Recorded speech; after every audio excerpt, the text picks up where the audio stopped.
Good morning. Good morning. Hey. And welcome back, you guys. We took a little break. But now the gang's all here. What up? Back together again.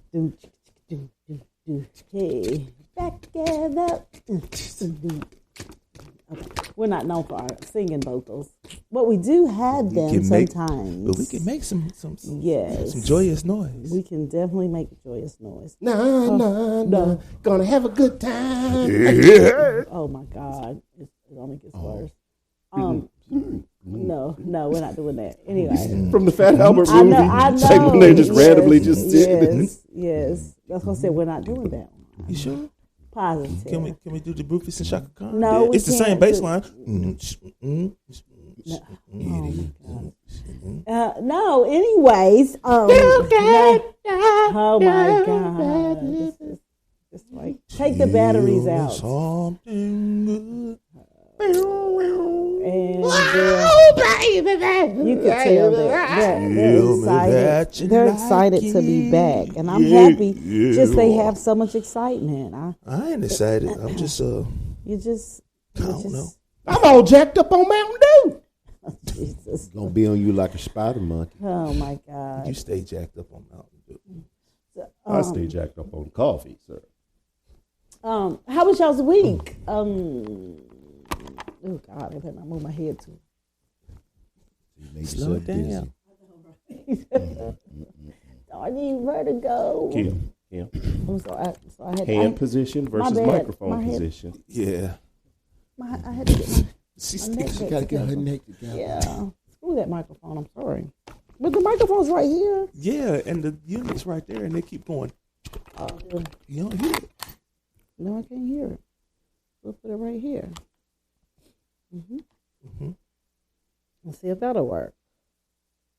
That's gonna work. That better? So, elbow, how was your week? Elbow. Elbow. After he talked about his elbow, that was. Yeah. Oh, he been calling me elbow for years. But anything that can go after an L. Boogie, elbow. You know that was one of my many nicknames back in the day. Bo. They just call him L. Yeah.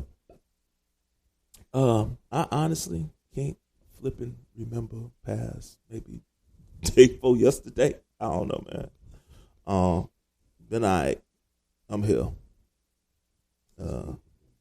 We just day to happy you're day. here. You know, I've been going through some things. I've got to say thank you to everybody who, supported me and the fam through our little time of tough time. It was a tough one. But the way we always talk about, keeping like-minded people around you and everything, that really showed up. I pride myself, or I try to pride myself on being, a solid dude. And it really humbled me to just see how many stand-up people stepped up around me. And especially you guys just like, that was crazy to me. Because like, man, I done seen y'all more this week than I done seen all damn month, But I appreciate it. It was needed, you know what I'm saying, regardless. But, the love, I appreciate it. I can never, repay or thank anybody enough. But, especially you guys, like I said, it's like, but, on stepping back from that, because that's just, even though it was a little overwhelming, my period, my circle, my core, they stepped up. And that wasn't too big of a surprise. But then, it was like that ripple effect. So after, y'all stepped up, it was like them ripples started going. It was like, all right, so it was like from a little bit further outside the circle, it was like people just kept reaching out. So, I mean, and that just reinforced it, I got solid people in my corner. Yeah. And, it's very humbling to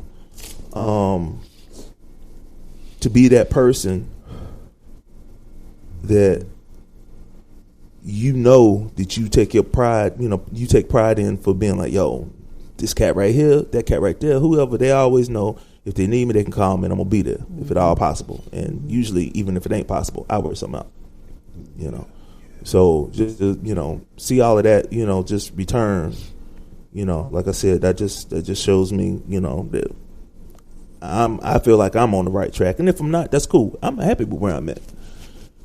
And, but yeah, I just, had to get that out. Work has been working. Always will. We love work. Lies. Oh, lies. Got a lie about something? Yeah. Work has been working. The end. To be continued. It's work. Yeah. How was your week, Juan? No, Chris goes next. Oh, my bad. Well, forgot to flow. It's been that long. It was. We go to you, then you usually throw to Chris, then Chris throws to Kim because I have to go last because reasons. And I was trying to change that for you, brother, and you just shut it down. I'm okay with riding in the back of the bus. I gave you an olive branch. I appreciate it, man. I appreciate it. Smacked it out your hand. I didn't smack it out. He did. Well, he didn't. I mean, he grabbed it, but then he swept the floor with it and like tossed it to the side. I took the olive branch and said, I don't deserve this, son. Let's keep us status quo, son. Terrible. Shoot. That's funny. Go for it, Chris. Oh. God. It's so this funny. Your turn, Christopher. Yeah. So I forgot I was week was good. I kind of zoned out for a minute. I just went veered. Week was good.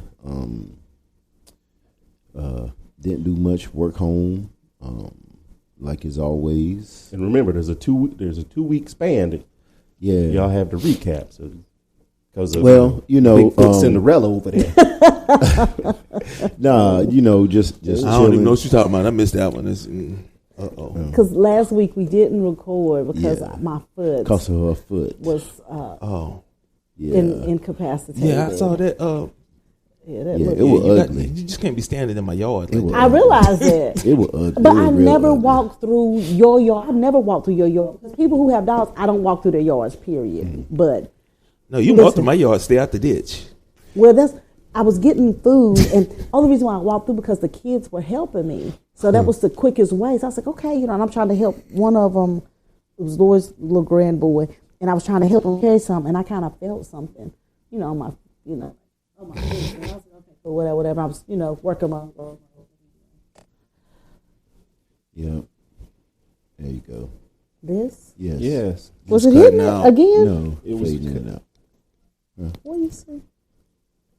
Oh, yeah. Don't worry about what I'm doing, man. You do you, man. You telling your story. Yeah. I'm just listening. Oh, my bad. What do you want it at? I have to hold it in my hand. I want you to keep your antenna up because it's a wireless microphone. Okay. So when you're covering up the antenna, you literally just cut out. Yeah, you literally just cut out. Literally. It looked like you just walked out the. It sounded like. Really? Yeah, it really did. It sounded like you walked out to the door and then come back, but you didn't stop talking. It just like you walked away and came back. Okay. Yes. Okay.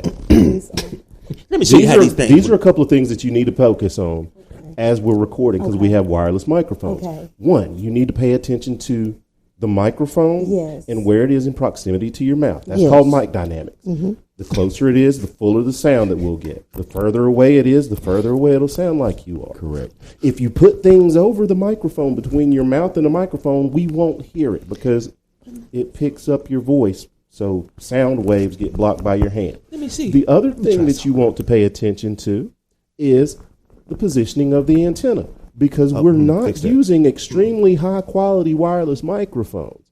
So antenna positioning matters. If you cover up the antenna, think old school cordless phones.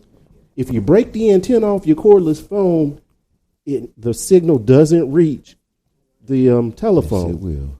So you have to pay attention to the position of your antenna so that it can broadcast to where we're going. Yeah, the transceiver. Now you have had. I think that change works. Yeah. It may be a little uncomfortable. It Actually, is. I do. It is. Okay, well, this is where it's going to be. Decent voice dynamics. Now it's just make sure you don't cover up your antenna. Yeah, My antenna's not covered. It's covered with this. That No, happened meaning earlier. For now, just because you're paying attention. But anyway, Okay. yeah, we can review. We can review. I don't know. I thought we were still on Christmas, but we were just talking about. Well, I think we were. And Oh, we yeah. started Yeah. dropping by the Yeah. Bigfoot Yeah. Cinderella. Gosh, shut up.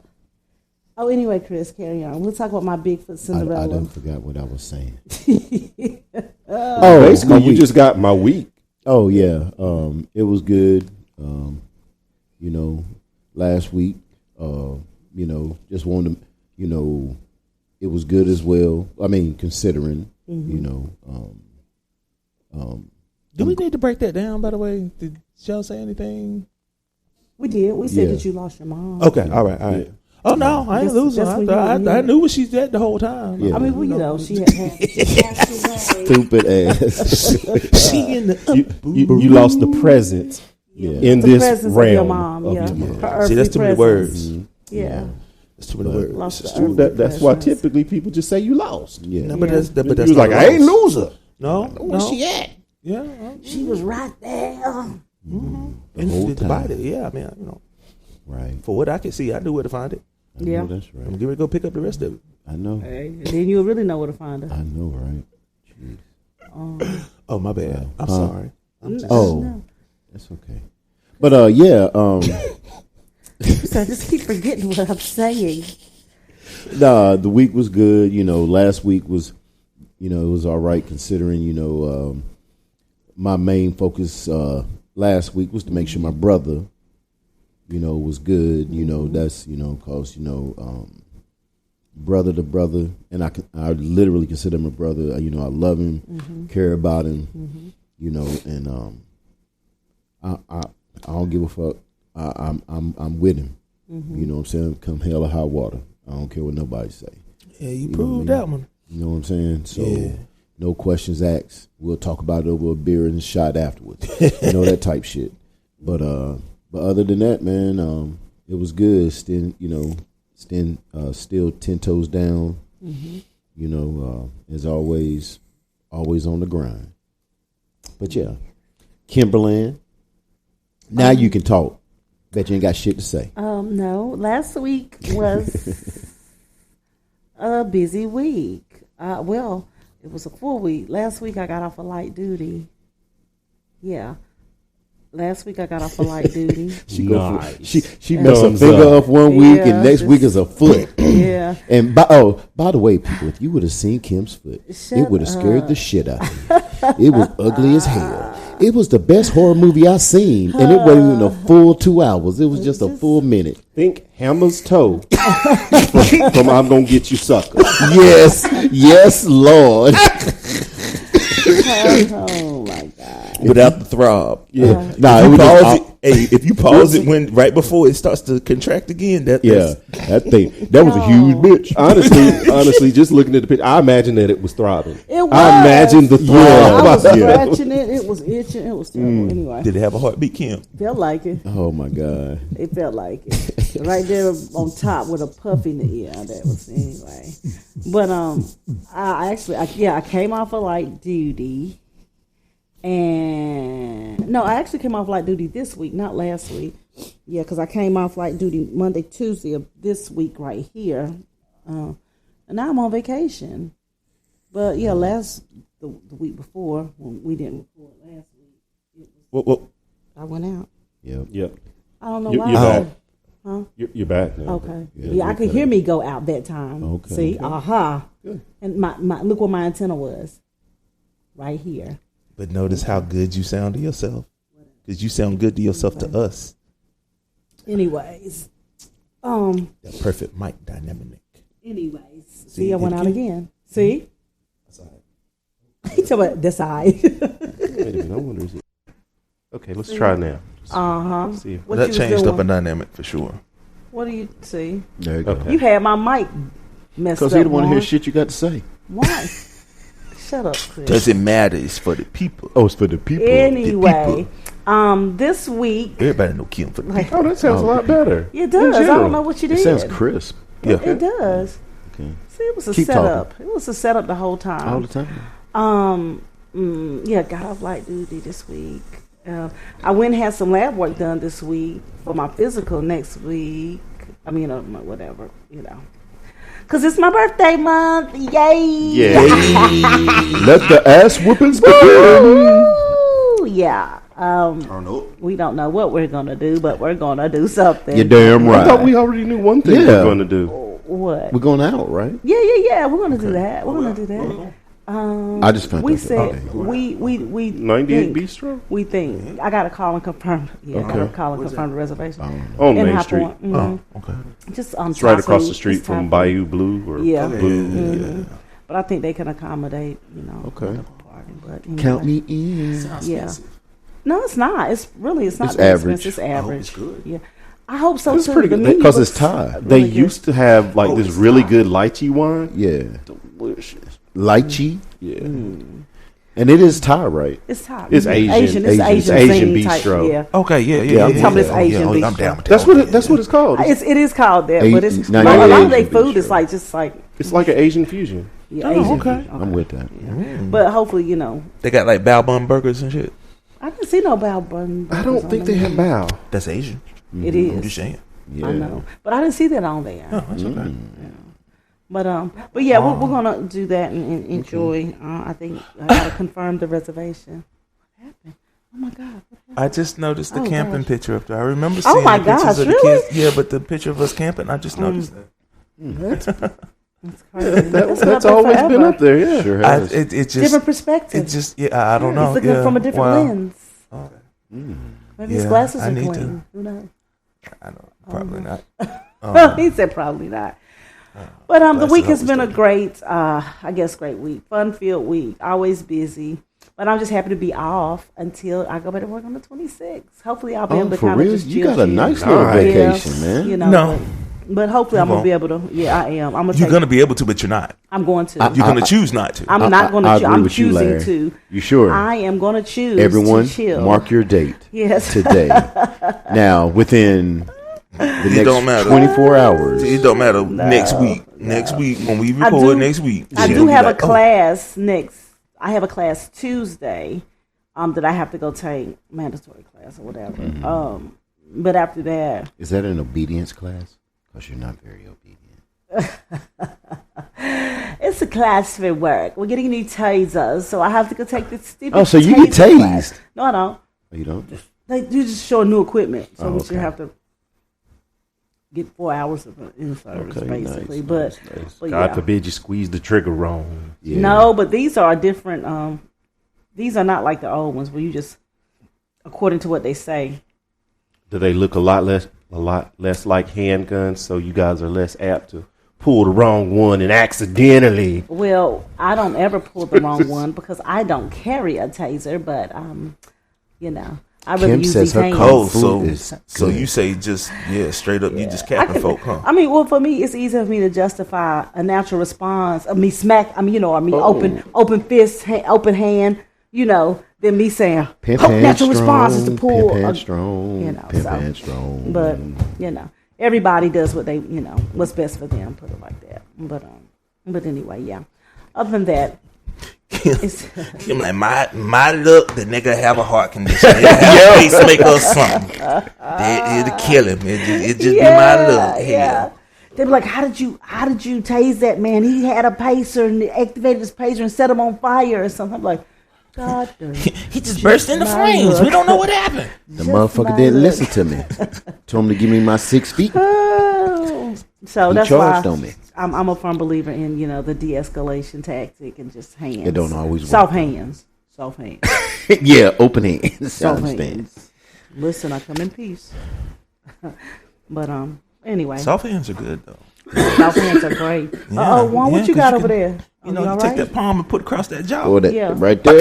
Yeah, Well, buddy. just open hands. Yeah, that hurt. You just have to learn how to maneuver and navigate through life. But, That's right. Welcome. I'm a natural weapon. But Yo. Kimmy Cigar. Oh shit. Kimmy Seagal Lee. Oh, She gonna be the next Charlie's Angel. ooh. Yeah. I was just thinking she was the current Steven Seagal. I think she's more of a showgirl. Like not old school movies, Like on The Last Dragon. but like Bruce Leroy. now Steven Seagal. The way have y'all seen how Steven Seagal like? Looks now. Yes. He's portly somebody right now, ain't he? Very big belly. It's hilarious. He's big. Yeah. He's Really? portly, yes. Yeah, he's Very Listen, portly. Chris said he's portly. That's not nice, Chris. No, that's Chris gen- says I that's can say nicely that. I put. used to be a little portly fellow myself. I'm still portly a little bit. You okay, Chris? Anyway, Juan, how was your week? Are y'all saying Porkly with a K? He said portly. That's what I said, pork, like pork the pig, Porky the pig. That's cold. Yeah, he said that. That's what I said, Chris just said that. We was quite porkly ourselves Y'all, all the time. y'all adulterated Portly and turned it into something that just sounds worse. Yeah, it sounds much worse. Like, he's really a pig. He's a fat pig. yeah. Porkly the pig. Pretty much.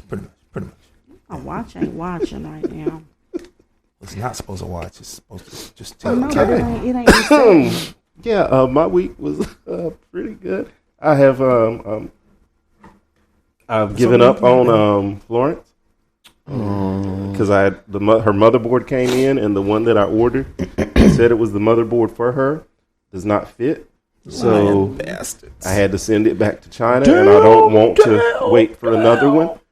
You want to hurry? Well, I don't want to keep ordering something that says it's the right part and then it's not. He's going to always say it's the right part. Well, but I don't want to keep going through that. So, I mean, I could buy another because all I need is the robot base. Okay. The cost of that doesn't. It was just a fun thing to try to tinker around with, but now it's not even worth the time anymore. So I'm just going to scavenge the parts, and I'll order a new little Florence base. So yeah, that The week? that was pretty much the most exciting part. Oh, I am working on spinning up a little video conferencing server. Oh, I've got it spun up, and I'm just working on getting it to being able to connect multiple people to it. Oh, sure.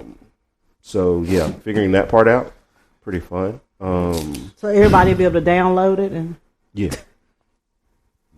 yeah. There's an app that's available, so everybody can just download the app just like you would, or you can just dial in, or you can just open it in a web browser. okay, you can share it in the thing. Yeah, Okay. after I get it going. Yeah. But You're awesome, by the way. I think that's those were the two biggest things. Obviously, the previous week I spent some time hanging out with Elle, and I will say this is one of the cool things about it's an unfortunate time, but I honestly think it's really cool because those are one of the few times that you get to see people that you haven't seen in a while. So it was good seeing some of the people that we haven't seen in a really long time Since high school. Yeah, that was cool. Yeah, that's about it. Bippity-bop. All right. Bippity boppity Who boo. was Yeah. I did see a few people. Yeah. One person I seen from school was Ricky. That I haven't seen. Did I really? Yeah. Well, I mean, Let me see him in still, forever. Perez. Yeah. I see for his Yeah, I ain't passing. seen Well, him. it Yeah, wasn't for me. It was years. because I hadn't seen your nephews in since they was little. I mean, Right, yeah, seeing yeah, them yeah. I was like, wow, y'all are whole grown ups now. That's crazy. Yeah. Hadn't seen Mallow Cups in a couple years. Yeah. So, Yeah. At least a year. Yeah. Because Oh, he yeah. came home in a year. Nephew. So last time he came home. Yeah. So yeah. yeah, I mean, Nephew. It was good. It was good seeing Speaking him. of which, he made it back safely. Yeah. Yes. Yeah. He did. I just seen him Yeah. post up a video. So Oh, okay. personal Yeah. stalker. Oh, Back at it. Back at it. that's beautiful. I mean, a Facebook stalker. Or supporter. I'm a Facebook No, I don't supporter. do Facebook. Stalker is terrible verbiage. So I'm a Facebook supporter. is there much difference? Go get me one. Of them. Yes. Yeah. Because you support 35, people, you like you it, you get encourage them, you give them positive feedback. Yeah. A stalker's more like, Let me see what they're doing. Yeah. I try to say, hey, keep, whatever. So, So. Okay. But weekly news. So yeah, I don't have any news written down. I do have Do you I'm ever just gonna have it written down? Yeah, usually I'll like take time and I'll post it and I'll post links to myself. Good catch. Good job. Good catch. Oh, I got my coffee hand strong in the mud, bro. But yeah, this week it's just I'm going off memory. Oh God. So and this is like a couple weeks ago. I mean, and I guess we are acting rulers of Venezuela. Yeah. From what I hear right That's now. what they said. Which is, that's kind of, weird. Colonizer-ish, which is pretty cool. And then it looks like we're trying to also expand our reach over into Greenland. Yeah, trying to going get everywhere. Yeah, I mean, we've got some We on the world tour with Harvard of Man. interesting stuff. paper towels. Oh, paper towels on top of the refrigerator.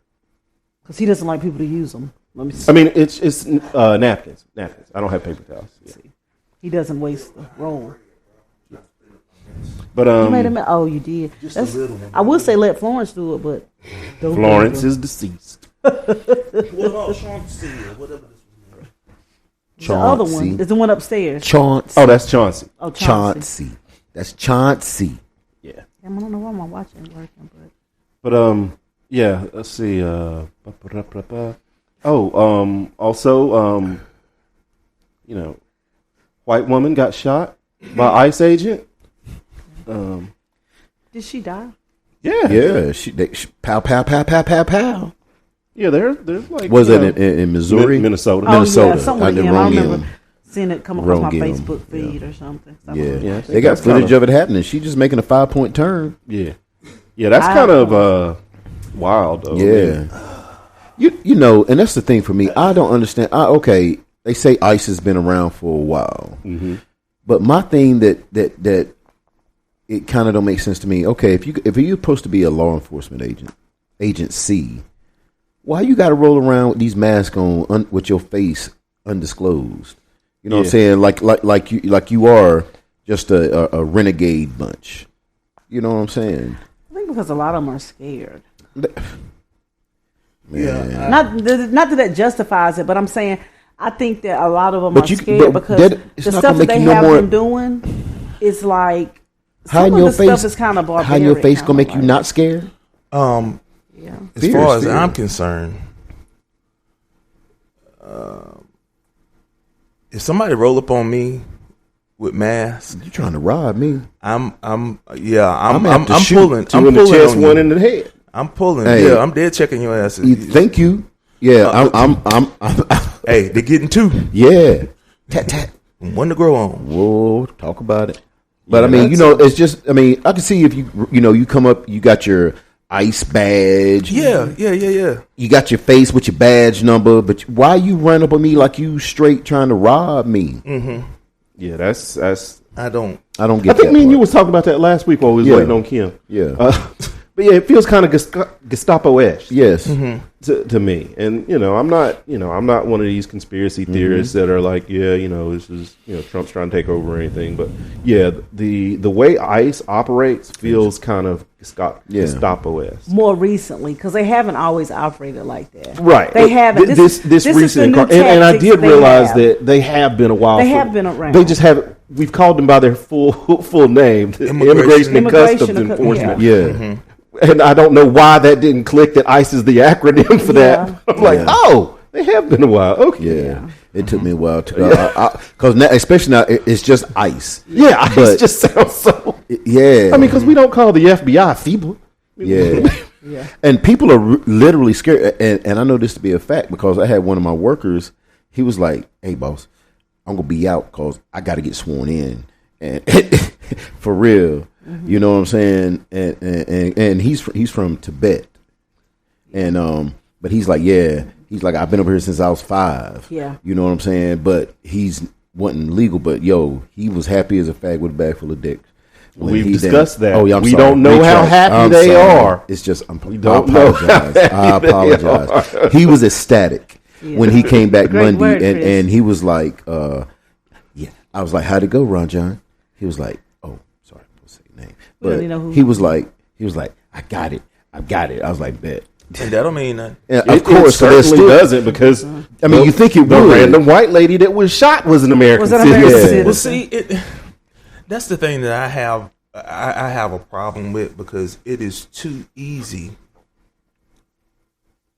for them to say that, okay, I felt like my life was in danger, or but as a civilian, you have to clearly articulate that the situation, and that how you specifically feared for your life, or were in present imminent danger in order to take another life. Exactly. So it's like, it's the same rule, but it's still a double standard, because even though he may have been hit with the car, but they said the only injury was some internal bleeding, which is what he got a bruise. He got a bruise. And he probably got a bruise because his dumbass was trying to stop a fucking, SUV, 4,800-pound machine. Yes. I mean, is that really her fault? Because you think you're Superman because you got a badge, that says ICE on it? So, I mean, I get it, but I don't get it. Well, I understand the league, how they're trying to say it's legally okay. The legality. I understand the legality of it, but I still see it as there being a double standard, and that standard not being equal, even though they're using the same law. I don't understand the legality. See, because I was telling, it's like I was telling Chris last week. For me, it's okay. We send young 18-year-old boys over to foreign countries in combat situations, in small fire teams like that, and they aren't allowed just to fire on civilian population, and they're legitimately in conflict zones. Yes, legit conflict. 5-man fire team. 4-man fire team. Shouldn't we at least expect the same type of decorum for people within our borders? You would. I mean, you're firing on people within our country. Yeah, and to say you're scared. Forget your fear. Yeah, because if you're scared, you shouldn't have signed up for the job. Thank you, thank you. Because you just like you said, you're sending these young, straight out of high school people into these situations, and everybody's going to be scared. It's natural to be scared, have fear. That's how you handle it. You know what you there for. Yeah, certain jobs is forget your fear. You don't get to just respond because you're afraid. Right. Which is why Kim don't carry a taser. Facts. I'll give you some on that one, bro. You ain't gonna give me none, Kim. I mean, because like I said, if an 18-year-old kid can face military justice for mistakenly firing on a civilian, why is it that a tenured because they said he was there for 10 years. Yeah. He's been a senior agent. You've been there for a minute. You've been in this position for a while. You forget your fear at this point. Yeah. You ain't a rookie. Facts. If you gotta take the car, you took the car. Your squad mates can then return fire. You fell on the grenade at that time, buddy. Thank you. We'll give you a Purple Heart and send your family a flag wrapped up. And I know this sounds cold. That's facts. For somebody that ain't in the position, but doggone it, certain jobs, you know what the risk is. Right. Yeah. Certain jobs, I'm sorry, you know you run the risk of not coming back home to your family tonight. You signed up for that crap. I ain't asked you to. That's why I don't run titles. I appreciate you for doing it, but I ain't asked you to do it. So if you got to be a little scared, suck that crap up, Bubba. Hey. Yeah. Go be a teacher. Yeah. Go do something else where you don't. I mean, teachers are got to work. I'm fearful, which is why I'm happy that I get to go. I have the opportunity to go and sit behind a desk, behind secure doors, on a daily basis. Because if y'all had to rely on me to not be scared to defend y'all would be screwed, or I would be in jail because I would have shot somebody by now. I'm like, but Juan, it was So a like he pizza man. blinked, I was scared. It was a pizza man, Juan. It was a pizza man. I shot 18 rounds into him. The wrong damn door. Wrong door. Why'd you shoot? I told him, I said, give me your identity. Give me your identity. And Juan said, Identify yourself. And so I just shot him. I shot him through the door. I asked him for the password. I even challenged him. He did not respond correctly. I gave him 3 tries. Therefore, Be like, he got 18 rounds in it. Be like, but you only have 9 shots. Be like, I reloaded. I wanted to make sure. he was still moving. I was taught to stop the threat. Yes. Completely. And see, and that's what I'm saying, because they're using that same, mentality or that same legal reasoning behind it, but it's totally different. It's like it's the same, but we're going to use it this way, and we're only going to allow you civilians to use it this way. Yeah. And that's not right. And even like you were saying with the ICE agents, I would probably dare to say that there's probably no such thing as an ICE rookie, because I don't see you. I mean, you don't get that job. You've worked up the ranks in military, or you know what I'm saying, some kind of special operations and stuff like that. So once you get to where you are able to become an ICE agent, not only are you tenured, you are trained. Like that particular officer was tenured, but if you think about it, he was tenured in other, positions that were probably close to it that should have, added to him being able to do what he's doing now without shooting innocent little white folk. Yeah. Who just can't drive. Well, like I said, I don't really know, because I just think, like, even with ICE, I think a lot of people, they say that they have to be seasoned. I don't think they really have to be seasoned. They just have to have that skill set to get that job. Well, yeah, because it's like Border Patrol. And you know what, though? Border Patrol. I'm willing to bet. I'm willing to bet about 75 to 80% of their staffing are prior military. So they can hold on. So to they are PTSD trained and stuff like that. You know what I'm saying? Yeah. If not coming from like a different type of law enforcement. Exactly. You know what I'm saying? Yeah. So you're right. They're way up the chain. Right. You're right. Yeah. You are so right.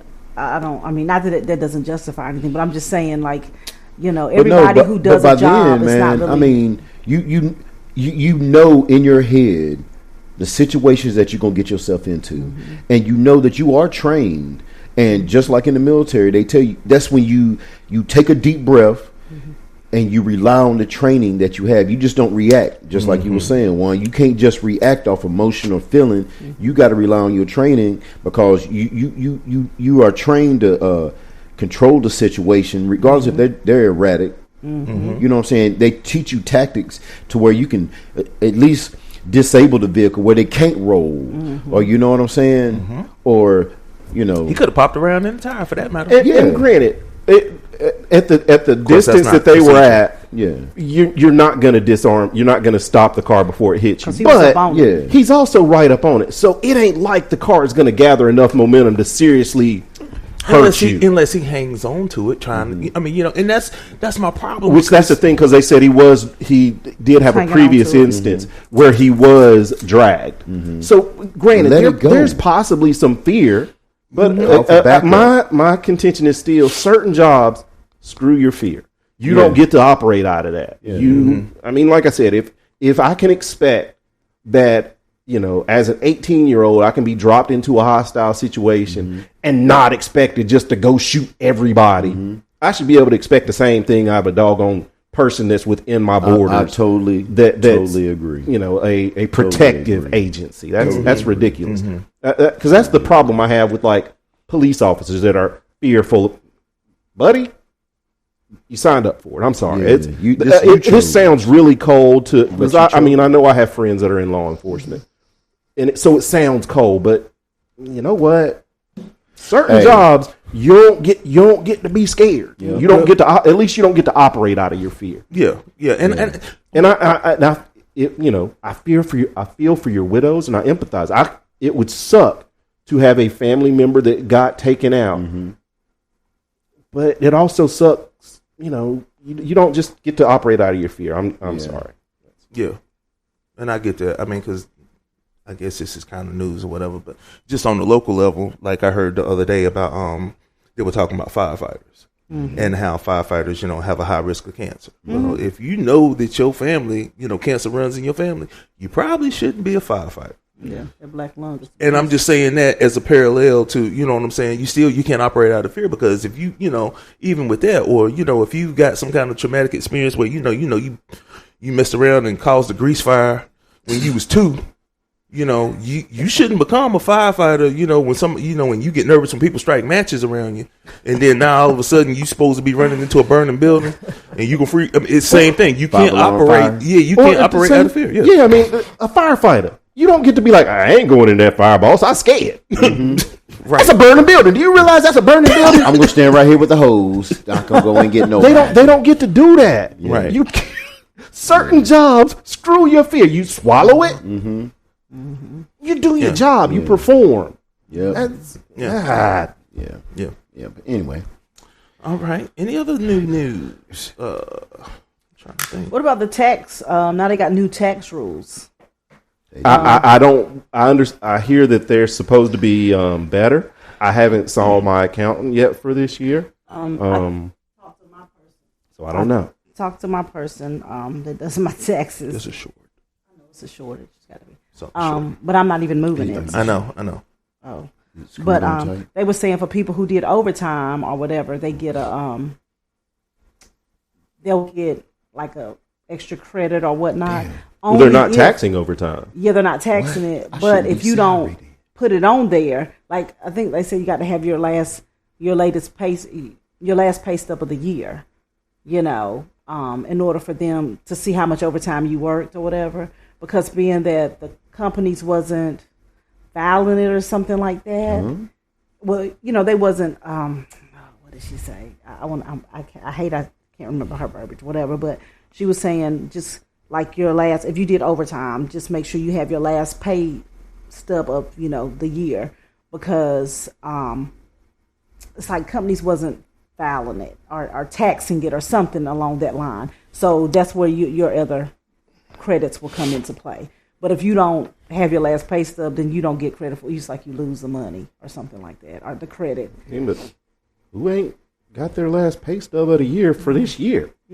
Some people might not. I mean, I don't even or can't get to it. I mean, yeah. Well, some people might not. I don't know, but I was like, okay, that's what kind of that's good to know. Irresponsible toddler are you? This is just January. I don't even get a pay stub, so I have access to it. But yeah, that's what I'm saying. Online. I mean, on your. But yeah, I was like, is it going to make a difference? She was like, I don't know. Did you work a lot of overtime? I was like, no. So I just don't get overtime. Yeah, I try not to work overtime. I mean, Did you get any tips? Because tips are also not. Tips I get don't count. I'm just joking. Okay. Look, I'm just joking. Yeah, the tips I get are not fileable. Oh, that's nice. So yeah. Nail tips got. Go. It's all terrible. Y'all think? Yeah, that's all I got. Okay. Well, let's run. Are you ready, woman? Run them. Now Chris has been terminated from the job he had. I'm cool with it. Don't bother me a damn bit. And how many? I think we had like 6 or 7. Well, I don't know. I'll say pick and choose. Yeah. Yeah, I'm just because we got several, but you know. All right, set a limit. How many we gonna do? 4, 5, 6? I don't know. I know I wanted to do this one because I just want to know what y'all think. Okay. Hoping ain't one of the crazy ones. Give it to me now. Oh yeah. Okay. That's Drewski. I think you should probably set that up. I'm gonna have Wanda stand up here. Wanda, please. Wanda told us earlier this month that she could not have a baby anymore. So I impregnated her with the word of God. I'm going to impregnate everyone with the word of God. You gonna get pregnant with the word of God. You gonna get pregnant with the word of God. You gonna get pregnant with the word of God.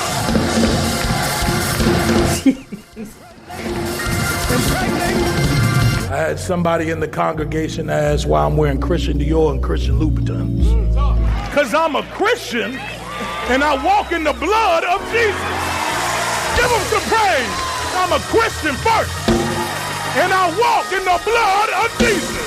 Give him some praise. Give him some praise. So we are raising funds for a project in Zimbabwe. Yes, we are trying to get our congregation over in Africa. Amen. We wanted to raise $4 million for that. Amen. Hallelujah. That needs to appear today. We are not letting anyone leave until we reach our goal. Amen. Hallelujah. Life savings here. Give him some praise for that. Life savings. Apostle Richie says, baby, can you help me? I said, can you help me?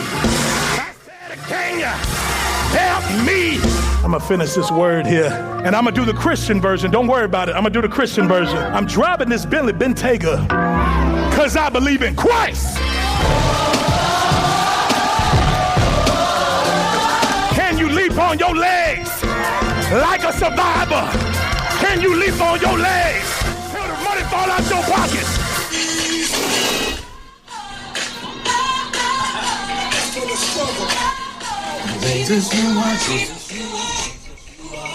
Still praise the Lord.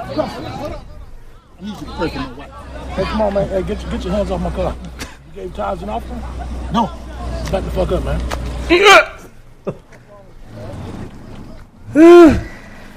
Okay, look.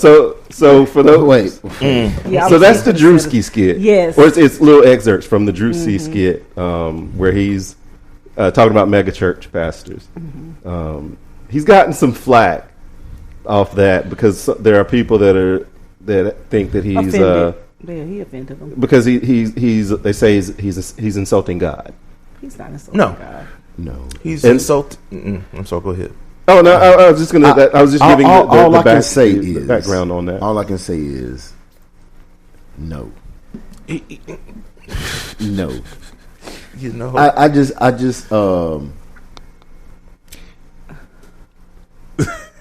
think because a lot of people didn't know that was Drewski. A lot of people who didn't know who he was, I think, thought that was a real event. I mean, but no, anyway. I think people knew that it was a Drewski skit, but a lot of from the things that I've seen, it's the people are offended because they're saying he's that mocking God. He's mocking God. He's mocking pastors. But he's not. He's not. I don't feel he is. I don't either. It's just them type of preachers. Yeah, people. Yeah, and that's why I said no. And to be honest, it's a hell no. Yeah. You know what I'm saying? To the point where who was it? What black preacher was that? Maybe Marvin Wines. Marvin Sapp. I'm sorry. Yeah, where he did that little thing where he wouldn't let people leave till. Yeah, I mean these things have been done. I mean everything that he touched on had been done in the church. Yeah, that's why I say no. And that's the crazy thing. Everything that he did in that skit was things that have been brought to light somewhere in the internet. Yeah, because for me, I think that people get their pastor. I mean, yeah, that is definitely mocking modern, and I'm not even going to say because there are good church people. Yeah, there is, but that is mocking modern megachurch culture. Is what that's mocking. It's not mocking God because that is not God. God wouldn't be in a megachurch, in my opinion. Jesus would not be in a megachurch if he was around now. He wouldn't be. I don't think he'd be in a church. I mean, I think he'd be out amongst the people. Yeah. So I mean, I look at house if they still had them. Yep, they still got them. I can't find them. I'll be looking for them. But anyway, but don't come by my house. You got a house? Yep. Is it liquor in your house? No. Yep. You got the liquor house. There is. I'll be there in 10. Hey, Larry. It did used to be the liquor house. Yeah, it did. It's got the heritage. And there's liquor in the house because I've been drank some. Yeah. She got them pretty flowers. But the 4 roses. I do think that that's excuse me, that's a good illustration, especially just listening to it without seeing it, and you hear it. It's like, oh my gosh, he's really serious. And then once you really look at it and see it, it's like, okay. But I think that's a perfect example of how different people have taken, the Bible and the Word and just kind of put their own twist on it to appeal. Because for me, people go to church because they want to feel part of something bigger than themselves. that's the fellowship part of it. That's why church is important, because although you can be a Christian without going to church, you still need that fellowship. Yeah. The strength in numbers says it in the book. So, but it's just, to me, it kind of highlights how gullible some people can be. And when it comes to, religion and faith, sometimes I feel like there's almost like a consumer type market to where people flock to the churches that make them feel a certain way, you know what I'm saying? And they'll buy into whatever that pastor is saying because it fits them. So whether it's, old school fire baptized, which usually that's not what the mega churches, really stand on, or what you see. I put it that way. That's not what you see out of the mega churches. But it's like, that could be something real. And then especially when you look at the video itself and, and he's, suspended in the air with some red bottoms and he talking about, you know what I'm saying? I'm walking in the blood and he turns his feet up, you see the red bottoms. I mean, you know what I'm saying? But that is something that we could probably see some, young new age pastor, doing. I mean, and in all honesty and in all fairness, the illustration is beautiful of walking in the blood in your Christian Louboutins. It is. That's beautiful. And if I was in a church and the pastor did that, you'd be like, that's a smooth something. I'd be like, yeah, that preaches right there, sir. That preaches right there. But now the whole impregnating everybody with the word of God, and now with that play on words, it still kind of made sense. Well, see, now, but then when you look at the video, and every time he say he impregnating, he thought about Oprah. You get a card. You get a card. But that's what Kim was saying. All of the little excerpts that he did has actually been done in the internet, and that's the thing. From a real pastor, a real pastor at a real church somewhere in the world. So that's the crazy thing. Because I was on board when he was just talking to that one sister. Gonna make sure you have this baby. But then when he started passing them out, did you see the sister though? It was an 80-year-old woman. Oh, I didn't see. Yeah, that's what I said. If you see it, it's so comical. But it's crazy because there are people who are really following these false people or whatever. Okay. I think it's here. I think it's in here. Anyway, there are people who really follow these type of pastors doing this type of thing.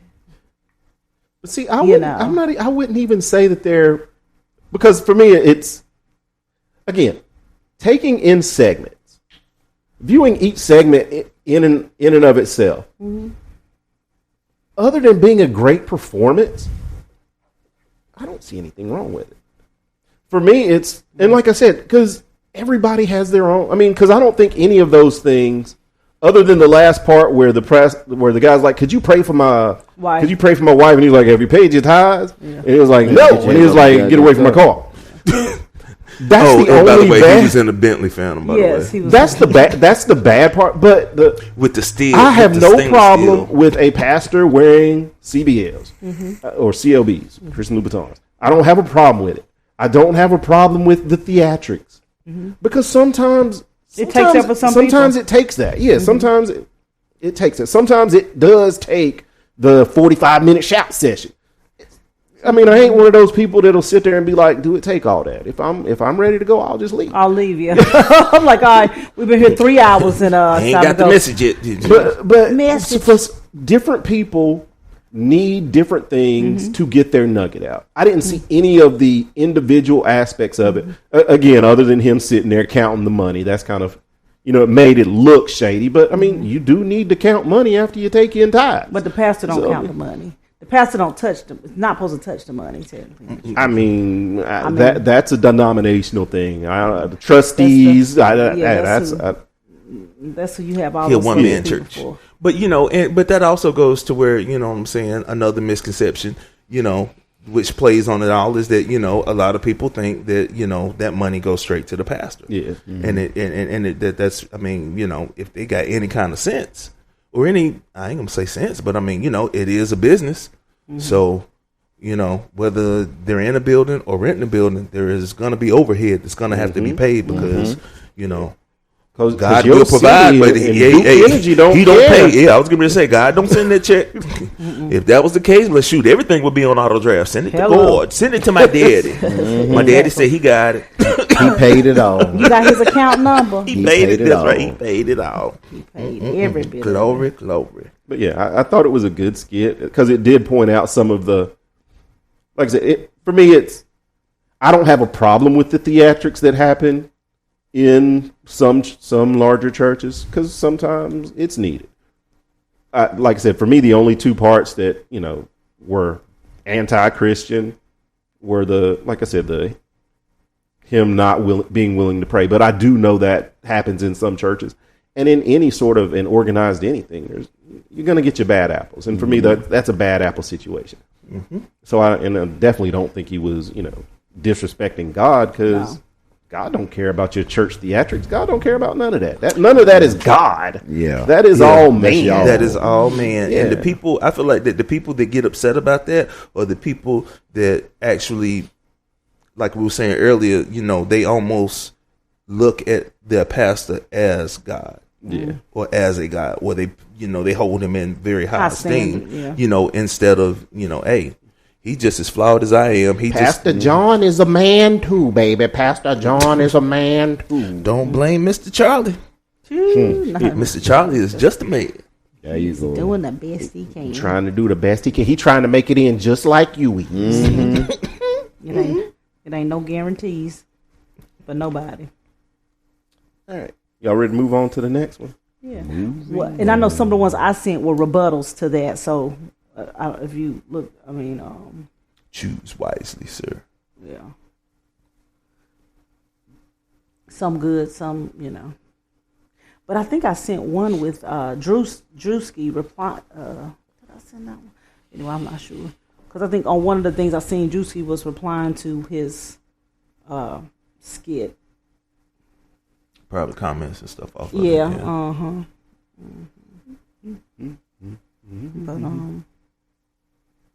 okay, we'll do this one.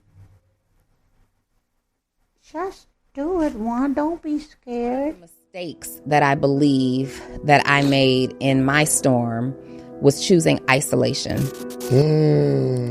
I just disappeared from everybody. It's not healthy. It's not. It's isolation is so dangerous when you are in a storm. They say an idle mind is the devil's playground. When you are in isolation, you will start thinking of all the worst case scenarios. And here's the thing about your mind thinking about all the worst case scenarios. When you are so focused on a thought or an idea, you will find evidence to support it. Suddenly, your Instagram algorithm becomes full of things that are confirming these things for you. Suddenly, all of your Google searches and every time you open up the internet, there's going to be things your TV show is going to start showing you shows to support this thought that you're having. Oh, you're a failure. Oh, you're a loser. Oh, you're not chosen. Or you're not worthy. And you'll start to feel more and more more unworthy. You'll start to feel more and more depressed. And it's not helpful. What you need to do instead, talk to a mentor, talk to a group of friends who are solution based, not friends who want to hear more about the problem, but friends who want to offer more solution. Like, I heard enough of the problem. Let's start talking about a solution. But one of the biggest things that worked for me was talking to my community. Like talking about it inside of Actionable CEO, talking about it on Social Proof, talking about it on Full Transparency Podcast, because clarity comes in conversation. Yep. And so, you know, yes, there's a season where being quiet will bring you clarity, but when you're going through a storm, you don't need to sit idle. You need to talk about it. And we've been trained, especially in the Black community, we have been trained that what goes on in this house stays in this house. We've been trained or programmed to be embarrassed by our pitfalls and our downfalls. We have been trained to be performative, right? And not real, not transparent. And once you break free from this performative behavior, once you stop pretending that everything is okay, once you stop hiding out, keeping the phone off and not responding to messages, once you actually say the words out loud, that's when you actually start getting clarity on things that you can do. So share what you're going through. Everybody is going through something. I've got friends who are going through things right now and they're feeling incredibly embarrassed about those things. And I'm like, do you know what we're going through over here? Through like invite somebody into your struggle so it doesn't suffocate you or suffocate your vision. You need people reminding you. And sometimes you just need to know that you're not the only one, because these storms can feel very lonely. It can feel like none of my peers are going through it. No, they're going through it. They're just not sharing it. Yeah, 100%. That one sounds familiar. I was getting ready to say that. we've that's done when that. you already played week. that. I was. We've done that. Oh, okay. So yeah, you I went ain't back heard too that, far. but that's My bad. that's a little. My bad. We did that the Well, week you wasn't here. Oh, Yeah, okay. Well, we let me did go that. ahead and get my little 2 cents on Go that ahead one. and get your 2 cents. Maybe I am part of the conditioning, or have been subjected to the conditioning she was talking about. But I know for me, as far as isolation and it being dangerous, maybe it's just because I'm an older generation or whatever, but it's like by me isolating, I can lean into that pain. I can lean into that suck. I can embrace that suck, and I can use that to power myself through my storm or weather my storm. You know what I'm saying? Now, I'm not saying teetotally, but when you got a good circle, inner circle, you know what I'm saying? And maybe that's why she said community. Maybe she has a lot of people that, she feels close to. But at the same time, it's like, I don't think there's anything wrong with being able and having that ability, because in my eyes, that's my freaking superpower. The fact that I don't necessarily have to go to someone, you know what I'm saying? Now, I may get a little more clarity through conversation, but I definitely get my base, direction that way. Where I can kind of sort myself out and be like, all right, this is where I'm at. This is where I want to be. This is what I need to do. And, if I start here and try to get to this goal next, I would, I'll be in a better spot and it won't suck so bad. Get to that step, maybe I have to take a rest or a break, but I can work myself out of things. And, sometimes the people around me give me confirmation, once I'm ready to open up to them. But I really don't see anything wrong with that. And I think that that's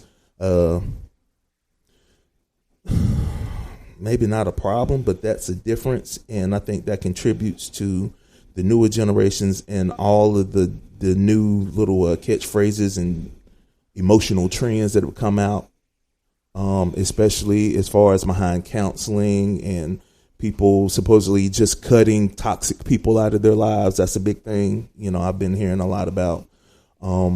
Definitely the social media thing. I agree with what she said about that, because, if you do focus on something, too long, and I guess that's where I differ, is because I can focus on something, but I'm not focusing on the bad. I'm not focusing on mama ain't here. You know what I'm saying? I'm focusing on life is, I'm still here, and there's nothing I can do about the situation. And I can talk to everybody in the world, but until I get that peace and that resolve within myself to make that next step, to figure out what my new normal's got to be like, then, you know what I'm saying? I'm just wasting my time, your time, and both of our breath. That's how I feel about that. But we agreed that isolation is not good. So let me stop. He probably did. As a group, but we say it like that because we know, like, isolation, especially isolation, it's okay for clarity and to get your thoughts, but isolation long term is never good. And I think that's what, like that right there, she's saying, like, when people like isolate, like you have people who just ghost. Like, you don't hear, they don't answer their phones, they just, and people just don't want to talk to you. Well, no. I mean, but not you got you legit There's people some that people who like disconnect completely. Because the whole there's a whole thing of suffering in silence. Yes. they'll do it for months, and that's where it's not healthy. That's where it's not productive. That's where it's not, stuck in a rut. Yeah. But for me, that's once again, that's the mindset. So and I have no other way to really express what I'm thinking about it other than say that's a weak-minded person. And we know everybody is in the same place mentally. Right. So with that being said, compared to where I'm at, that would be a weak-minded person. But compared to somebody else, it'd be like some people have a lot of mental fragility. They're very fragile in their mind, and and not only in their mind but in their spirit as well. Those people are the people who probably do not need to definitely be alone, because that's where the enemy really plays tricks with them, thinking that it's, don't nobody even care about you anyway, and ain't nobody all that stuff. And I'm gonna give a little pushback to you, Al, on this. I mean, because the algorithms will feed that. I do. Yeah, they do. But no, because you had said that your thing is that you'll process it all on your own and blah blah blah. But that's because you see a therapist also. So it's not fully isolation. You have someone to process through. Oh yeah. So and that's the thing. Yeah. I misspoke. You're right. And I wasn't looking at it that way. Yeah. But that is also one of my tools. Yeah. Right. You know what I'm saying? And you definitely got to have the right tools in your tool belt.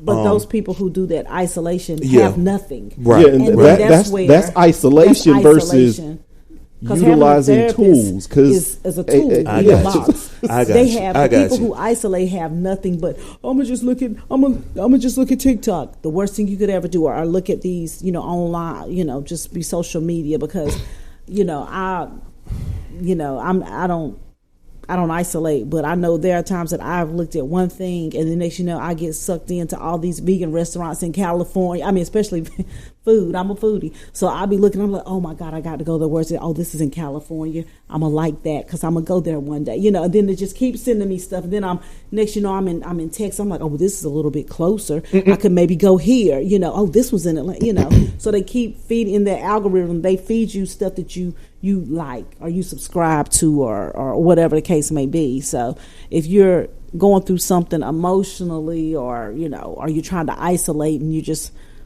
on the internet just looking at stuff, it's not a good thing. Yeah, it's not necessarily healthy, but you also got to remember that you can't compare your real life to these highlight reels because people ain't putting everybody. There are some, and it's also shown too that when some of these people, you got some people that want to put all of their business, and it's just like now you just look stupid. Yeah, but then again, you got people that are just like, what was it? The other week, I seen a little. I don't even know how I got on my thing, but I heard that somebody. Black girl killed herself on her live or something like that. Oh wow! Yeah, so that's crazy. You can't feed into all the little stuff that goes on, and especially with all the AI and stuff. But it's crazy. Yeah, very crazy. Next, that's his 2 cents. Sorry, it's okay because you. I think this is one from this current iteration of postings. I think. I'm pretty sure it is. Juan, you're supposed to know. It says, doesn't it, on your Android device? I mean, I can see the date of the week that these started coming in. So this is starting on the 8th. So here we go. Like this. Pay attention to this video. And I just feel like love is just not enough. I feel like I'm here and he's here. Okay. And it's like I've been waiting for him and to bring him here, but it's like, how long do you wait? Let me ask you this. Before y'all clap, just hold on. Because y'all know that's the problem with Instagram, right? You post something online, and because we live in an echo chamber, there's enough people in the world that will clap and agree with me, even though I have blind spots. So because we get validation, sometimes it's hard for us to recognize where maybe we could have made a better decision. Because in three years is a significant length of a relationship when you have have been single for a long time or you have been love deprived for a while, when you get into a new relationship, the love feels so good. The dopamine, the adrenaline, all of the oxytocin going off in my body, it feels so good. And typically, the hormonal effect that we get from our partners, our new partners, only lasts for about 2 years. So year 3 is where you hear, it's just not the same. He ain't changed. What changed was I'm no longer getting my dopamine hit off of your newness. So now I am annoyed by your immaturity. It's always been present. And you're angry at him for it, but I want you to look in the mirror. We owe ourselves an apology. We owe him an apology. Because I was using you as a dopamine hit. Because now that I no longer have the hormones making decisions for me and keeping me in this, I feel I'm in love, right? Now at year 3, I have to ask myself, do I choose to love him? And you're realizing that I don't choose to. Pay attention to this video. That's the end. The end. Pay attention to this video. I wish they would lower the music and, Yeah. lift the voice a little bit more. Bad production. Bad production. Chris, how do you feel about that? From what I heard, Chris was listening to the music. He's like, well, no, because He put it- it is, and it sounds funny, but a lot of times I can hear. I ain't even gonna say. I can hear better when I close my eyes and like slow my breathing. I can hear. I try to like that makes sense. separate. Seriously, That's that boy sniper training. nah. I close my eyes and I try to focus in on the voice and. But shit, I don't know. Nah. Jesus. Somebody else go. Chris said pass. Yeah, that pass. Next, I think I did share that video. Yeah, and that kind of makes like sense to me. What about like the dopamine hit and the excitement of it all. Usually by that 2 year in a relationship point, I know for me, yeah, I get it. I'm done. Look, it's terrible, but I can't say it like that. But usually by that 2 year, I start seeing things like from a different lens, perspective. Like I don't really think I can deal with this. Or it took 2 years though. Yeah, usually. Crazy thing, most of my relationships and like when she was, I was like most of my relationships was like a 2 year window, 2 maybe running into the top of 3 before I'd be like, nah, I'm done. Really? Yeah, y'all didn't do the And I'm not gonna say names, but you got me thinking. I'm trying to like off air. Yeah, I'll like do the math because I was like, I can see it. Yeah. Because most of my relationships were like long term, like with exception for like any new people that's came in my like the past 4 or 5 years. They don't really even count. Sorry if you're listening, but they don't count because they were not around.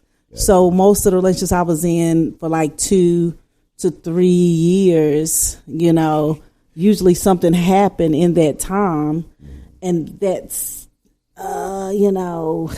second, close to that 3rd year, I was just like, yeah, I can't see myself being in this situation the rest of my life. I can't see me being muted. I can't see me dealing with this the rest of my life.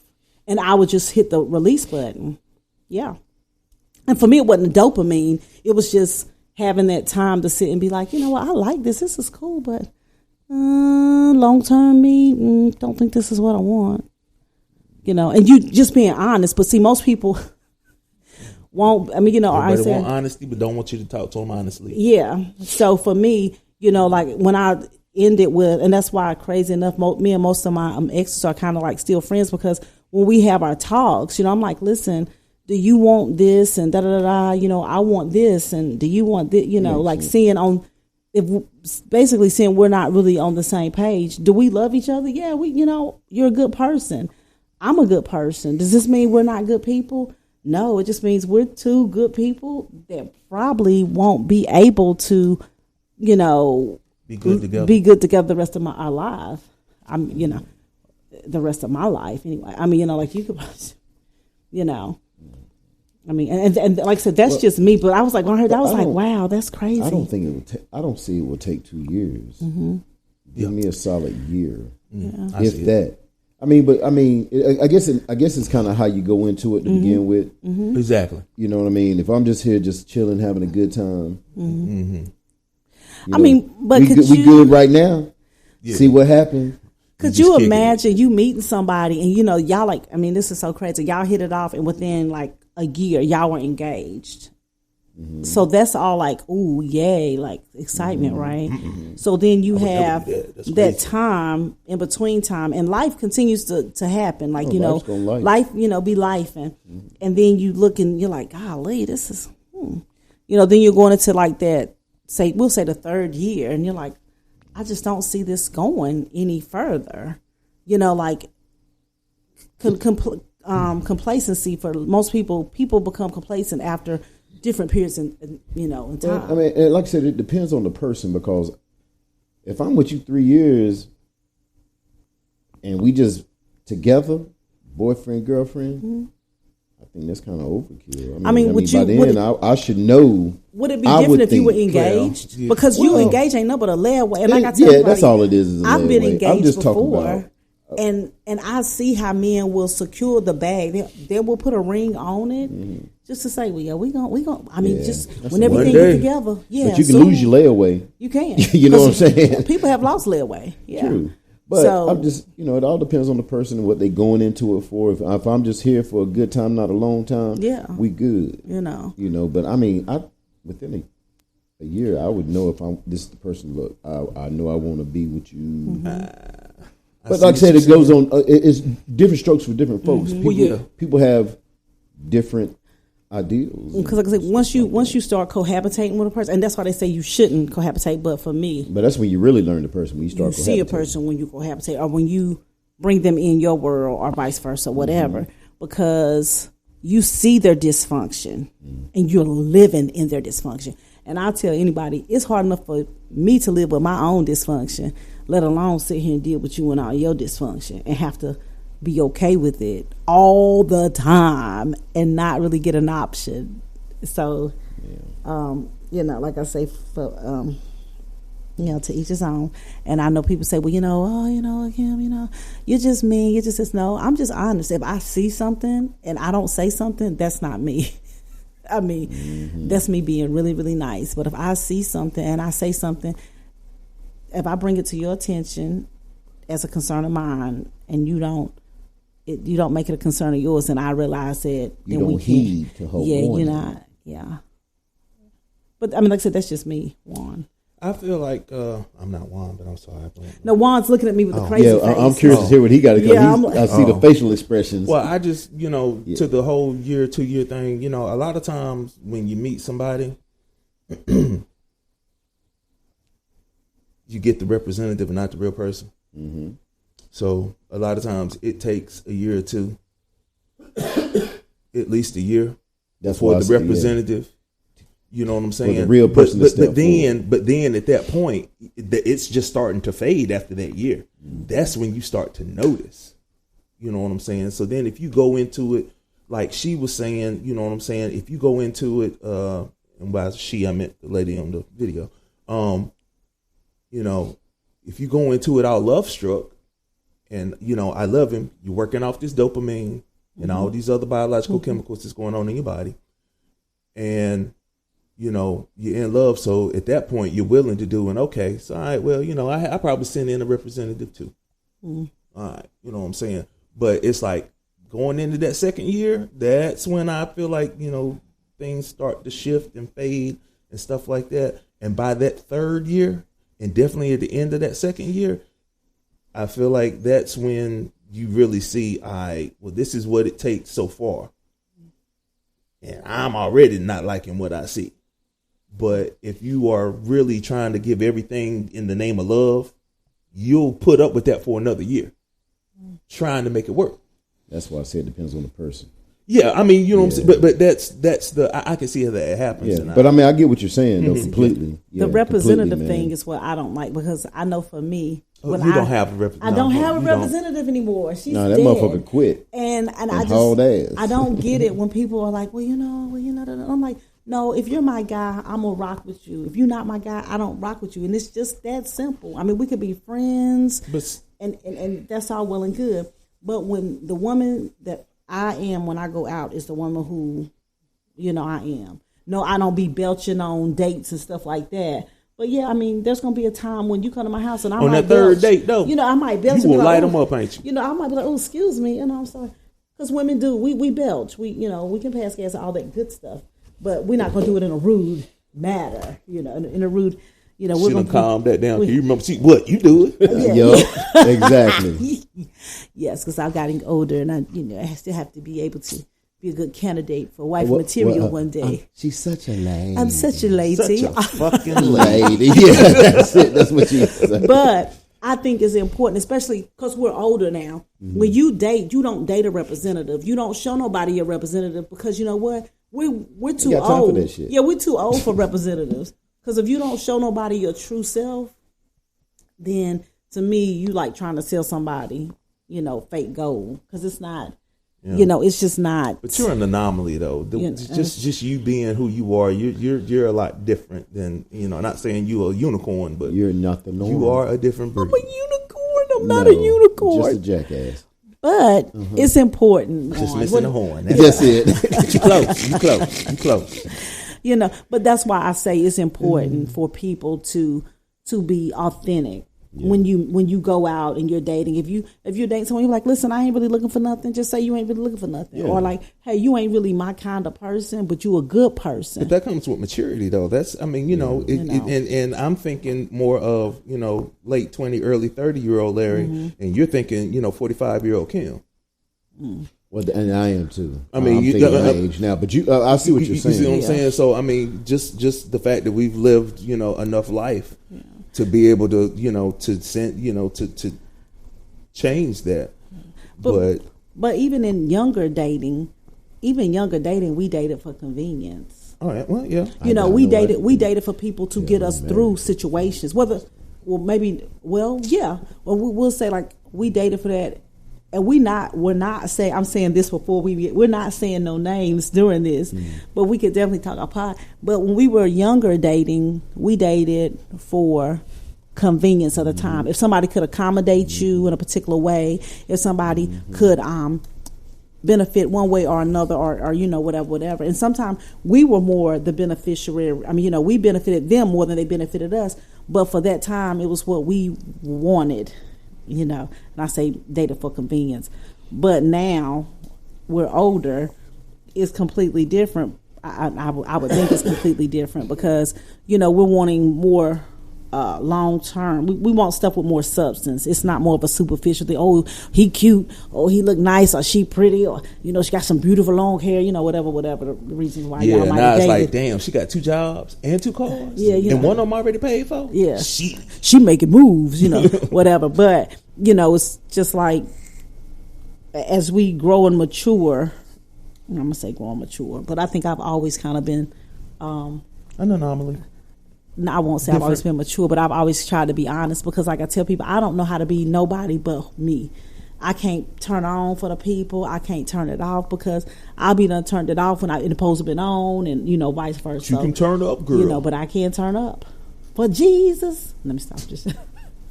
But I can still, I can. I'm sorry. So many bad jokes just came to my head so quick.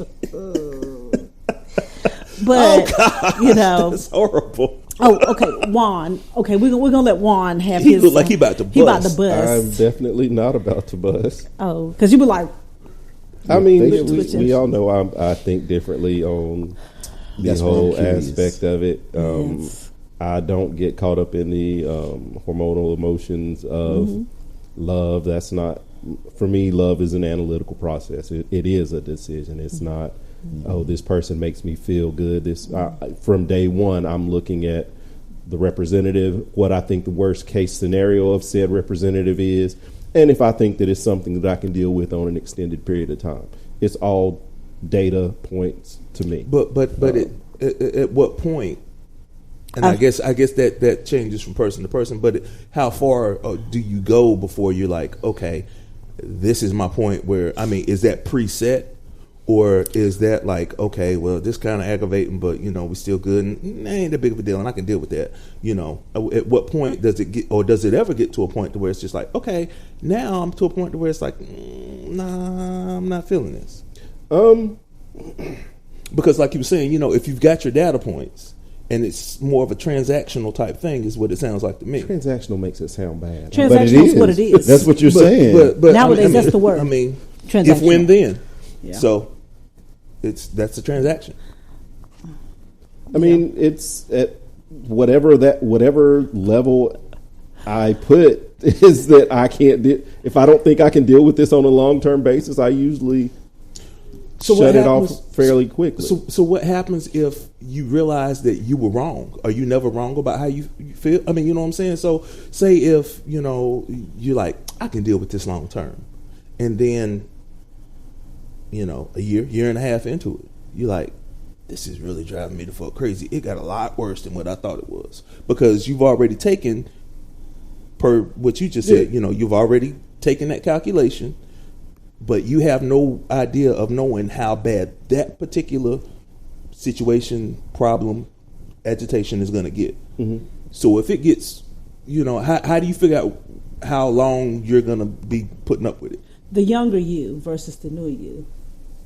The younger me? I mean, it honestly, until I mean, you don't know until you know. That's it. So, and for me, this goes up until in a dating scenario, it's whatever point I'm like, I can't deal with it anymore. That's the point that I can't deal with it anymore. Okay. Mm-hmm. But in the thought process of dating, I'm really just trying to sum it up until my desire is no longer the overriding factor, and that is marriage. Once marriage occurs for me, my desire no longer is the overriding factor. It's the covenant at that point.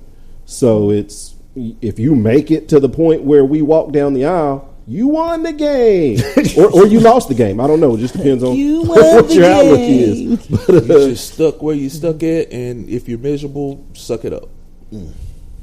I mean, yeah, basically, you don't want to say if that's the spin that you want to put on, sure, yeah.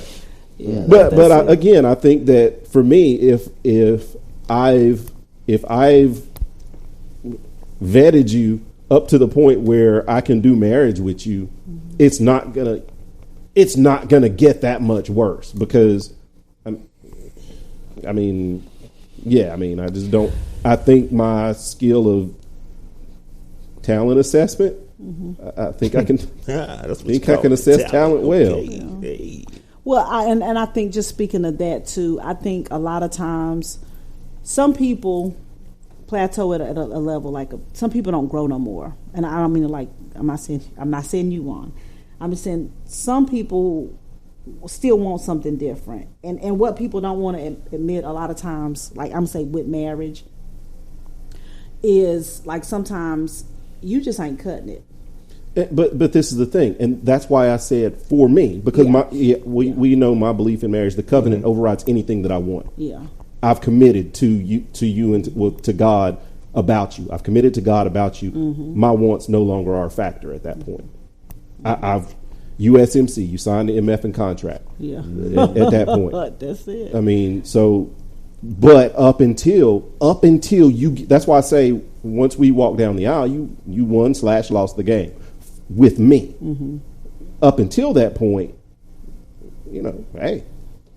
You can choose your feet smell just a little bad. I can't handle it no more. I thought I could handle it. Yeah, it's been a great 20 years, but we didn't make it down the aisle. Yeah. I can't handle your feet stink no more. Yeah. Or I can't handle the way. But after for me, it's at any point up until marriage, I'll bounce. I'm like that too. I just never make it to the marriage aspect. I just go ahead and be like, you know what, you a good person, I'm a good person. Let's just go be good people separate. You know.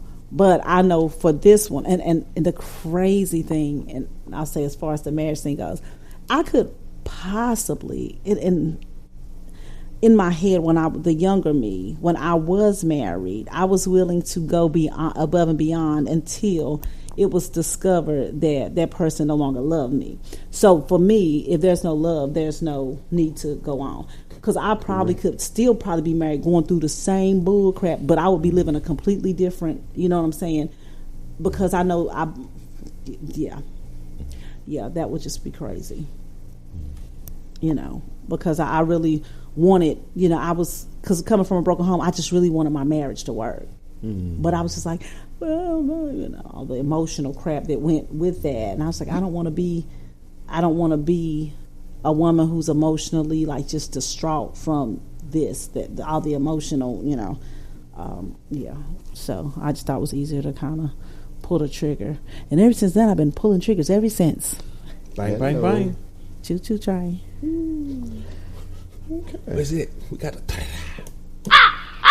No, wrong one, Larry. I don't remember. One of them was good. He said one of them was good, but you know, that's go. You want me to go to the next one? Yeah, go for it. Sure. Okay. Go. I think this is Kim's favorite dude. My favorite dude. Saying what men think but don't want to say about marriage in 60 seconds. Yeah. Let's do it. Number one, marriage doesn't scare men. Losing ourselves does. Most of us are not afraid of commitment, sis. We're afraid of becoming invisible, unheard, or reduced to just the provider. Number two, men don't hate responsibility. We actually hate unappreciated responsibility. The right man gonna carry the weight gladly. Just don't act like it's weightless. Number three, men don't shut down because we don't care. We shut down because honesty feels like it'll turn into a court case. Some silence is self-defense, not neglect. Number four, marriage doesn't kill freedom. Lack of communication does. If a man feels respected, trusted, and desired, he'll go to war for his family without complaining. Number five, men want partnership, not parenting. We don't need another boss. We need a teammate who believes in us and holds us accountable. Number six, and the one nobody says out loud, men want to be chosen daily, not just freaking tolerated, sis. Affection, respect, and admiration matter more than we admit. We're not robots. Boom, saves you silent resentment, miscommunication, and one, why are you shutting down argument. Now Venmo or PayPal me $5. Saying what he always has a little catchy thing. So I like his as his children play in the background. I'm like, yeah, right. He's stuck. No, I'm just joking. Yeah. Well, how do you feel about that, Chris? He made points that I agree with, and you know, some just kind of was like, yeah. You know, but yeah, for the because it's like I want to be chosen daily. No, I'm just joking. I'm just saying. Why are we laughing about that? No, I'm just. What was funny about that? I'm not laughing because Chris does want to be chosen daily, and that's why I always reassure my brother that he's a sweet, kind person. You just killed it. You just damn it, man. But no, I agree. I agree. You know, you cut out. You know, he back. Huh? No, I said you back. Oh. He said you cut out. I said he back. Oh, I think. Okay, there we go. But yeah, I agree. You know, but like I said, there's a couple of them. I forget which one it was.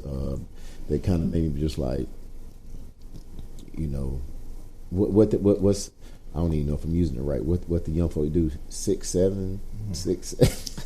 Oh no! I don't know. I hadn't been in. No. I just see how they be talking about that. Yeah. I don't even really know what it means.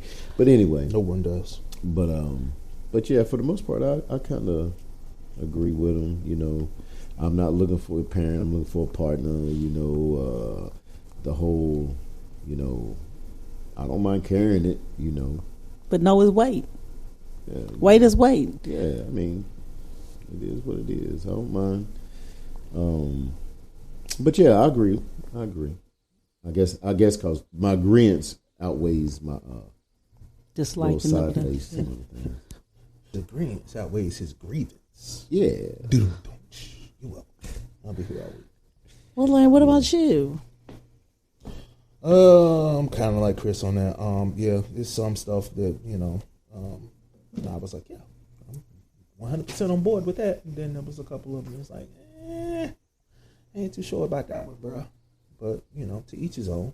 Mm-hmm. Juan. So I don't know why, but that was a short clip, and I've kind of felt like Chris and L be doing sometimes with the longer clips. I didn't really focus on it. That's hilarious. I don't know what happened. I remember his last comment, which I'm cool with the last comment, which was choosing him daily. Okay, You want to be chose daily? Yes. Yeah, I mean, I agree with that. I mean, you know. Well, if that's all you for heard, me, you know, any relationship type thing is it's a daily. I mean, seriously, I mean, any day you have to choose each other daily. Daily, I mean, yeah. it's a daily choice. Because God knows you could choose other people. Exactly. I mean, you're never stuck in anything. Exactly. I mean, we all have autonomy as people. So yeah, to be chose daily. That's about all you can ask. Yeah. Cool. He said, "That's all I got to say about that." Roll that beautiful bean. And I'm gonna play it because this one I thought was intriguing. I think this one is. Is that something you sent? Yeah, it's the one I sent last night. Oh Lord! Because I haven't posted a tonight's conversation thing in a while. This was interesting to me. I heard this and I'm like, ooh, okay. Talkie. All right, here we go. My friend, she was married for 11 years and her husband has dementia, but she had to put him in a personal care home. Aww. The question is,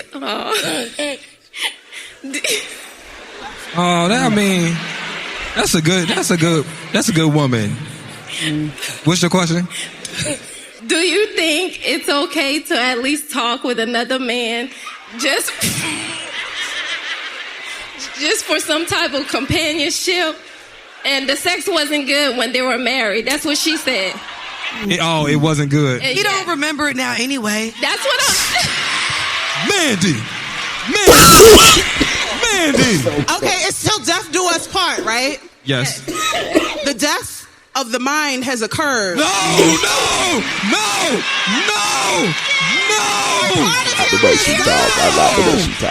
okay. Part of him has died. Hold on. Okay. Now, as long as she's doing her wifely duty to make sure that he is cared for, okay, to make sure that he is washed, to make sure that the bills are paid, okay, to make sure that she's sitting by his bedside, okay, wiping up his slob and then changing his, okay, she could throw her wherever she wants to. She deserves an orgasm. Hold on, time out. Let's center this. So before I started doing podcasting, I was a registered nurse, and my definition of what love is has been shaped by seeing people love through the sickness part of sickness and health. And I love what you said about seeing through with the care, because the side of that a lot of people don't understand is how difficult that is on the partner. Yeah. To see the man you love barely remember you, if at all. And you see that happen slowly over the years. Now, y'all can call me a simp if you want to. I personally wouldn't want my wife to be bound to that. Again, I know we are all different, and this is conversations you have to have, because we're not talking to our spouses about the just in case, because you never know. Maybe that was part of what he would want. I wouldn't want you to be, quote unquote, in this sexless, conversationless marriage, but as long as you got me and you take care of me. I think that sometimes we forget how significant and how powerful a covenant is. Right? I'm not talking about just a contract. I'm talking about a covenant. I'm talking about when we stand before God and we vow that we're going to honor each other in sickness and in health, for better or for worse, right? Covenant doesn't come from a place of convenience. Can you honor the covenant when it's inconvenient? And so when we marry someone, we enter into a covenant with them between us and God and them, a 3-strand cord that cannot be broken. No sickness can break it. That sounds like what you just said. That sums up Juan's. Yeah. And you please go first, but I think you just want to drop the mic. I really think you do. Actually, initially, when I first heard it, I was like, because I listened to this a couple of times before I posted it in the chat, because I was like, initially I was like, yeah, I agree with what the last dude said. But then I thought about it. Put the shoe on the other foot, huh? Well, no. I thought about it, and I was like, would I really want the person that I care about to? I don't know how I feel about it, to be honest. I would I would like to think that I would not want my person to have to be, in a conversationless, neglected, emotionless relationship through the course of me passing away. So I think I would honestly err more on the side of what Ace said, which I wouldn't expect to hold my partner to that. However, I would also think that that I had vetted my person to a point where I don't think my person would want to be with someone else while I was still in this plane of existence. I don't know. It's I wouldn't want to hold my person to it, but I don't think that my person. I would think that I would choose a person that, especially during the time where I'm passing away or I'm dealing with my mental stability, would be thinking about anything other than my well-being. Yeah, and I would kind of agree because that is so now Elle is sitting over there looking like I normally be sitting there looking. Ooh, I need to say something. I need to say something. I'm exploding. Good, but I would think there would be a conversation between the two. Oh yeah, it's definitely. You know what I'm saying? Within my, like they said, he's got dementia. Yeah. Okay. Within my moment of clarity, because dementia kind of like goes in and out, but within my moment of clarity, that would definitely have to be a conversation. Yeah, I'm not going to say that I wouldn't or I would, just like you said, Juan, but that would definitely have to be a conversation. And for me, I would think that would be, to me, that's kind of like estate planning type stuff. I've never even thought to have that conversation, but I think that's a conversation. That's a valid conversation. That's a valid conversation. What Arsenio say? Things that make you go. Yes. Yeah. Because I know, just that being said, dating in this period of my life, most of the guys that I know, they're older. They're older guys. So that's stuff that's discussion. Like she's not an older woman, though. I'm not an older woman. Sure. I haven't yet hit the prime of my life. But, those are conversations that I like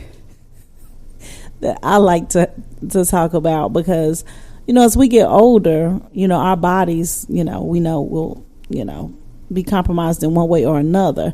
So I know if I'm going to marry somebody at this age, we need to have some stuff we need to be talking about stuff. And that's the conversations that are very uncomfortable to talk about, but they're very important because, when you're looking at you almost 60 right now, or that's ages that people start to, decline. Yeah. So, I know for me, not being married, when I meet people that are just like, oh God, like, so those are scary things for me, but they're conversations that I know I would definitely comfortably have with if somebody I was thinking of, marrying or seeing a future with, because, coming from healthcare, it is important that you take care of whoever you do, marry. But I've seen a lot of different scenarios in healthcare where, that were just questionable. Kim, what? Could you at least answer the question? What? You said a whole lot of words, and you ain't answered their part of the question. You forgot the question too. What's the question? Yeah, I did. Look, I just went all around the world. And I just forgot. What would you do in that situation? I guess that's the overarching question. Mm-hmm. And just for me, it's not would you ask your husband. For me, it's would you allow your husband? What would you do? Oh, I would definitely want my husband to carry on, because I know me. I'm an energetic, so if I know my husband's used to me, and then I'm just laying there like, drooling stuff. That's not the capacity that man's used to deal with, So I would really want my husband to move on. Keep on fucking. keep on doing something. Just leave me alone, because because if you got dementia, one day you might be in fight mode. One day you might be in complete baby mode. I mean, so the mind is like, I wouldn't want to deal with that. I mean, and I wouldn't want him to deal with that, because I know men think differently than women do. So you just push me out into the woods, babe. And I mean, if he chose to say, "Well, no, babe," I wouldn't even know he would choose to say. But that's something that I would think. Though? I don't know. You're married. This is your loved one, and you're seeing them go through this change that is. It's fucking crazy. I don't know, but I do know men that have cheated on their wife all their marriage. So I'm gonna just leave that there. Yeah. So I'm not gonna say, well, that's why. No, sometimes it's, what do you call it? People just feel like it's just an emotional turmoil at that point. So if me and my husband already have established what it's going to be, which of course, like I said, for me, that's conversations that are important to me, that we would already know that, okay, if I start getting dementia, bro, like, please, take care of me, make sure I'm straight, but like, live your life. Don't, because the sad thing, people can have dementia for a long period of time, but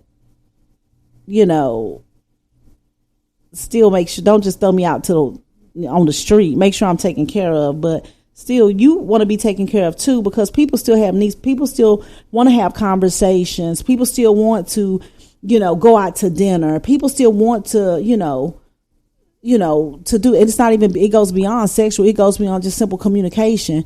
If having a conversation with your wife is like, that's not, that's not therapeutic. But just seeing me sitting up there, like incapacitated. That's got to be hard, and this is terrible, but I remember working in healthcare, and it was a man. He was married to his wife. She had Parkinson's and dementia, and to me, I thought that was the most disgusting thing ever. But because that was that man's wife, I'll never forget. He would come up there and have sex with that woman, and they would expect us to clean it up. And like I would always say, don't give me that hall, because that's inhumane to me. Like, she can't say no, she can't say nothing, but we have to clean up. And they're like, well, that's his wife. I don't care, So to that concept, so that's why I look at it like that. Because if you need that physical, if my husband still needs that physical stimulation or whatever state, and they were older. This man was almost, I don't know. I know she was like in her late 60s. So, but he would still on Saturday, every Saturday. It was crazy.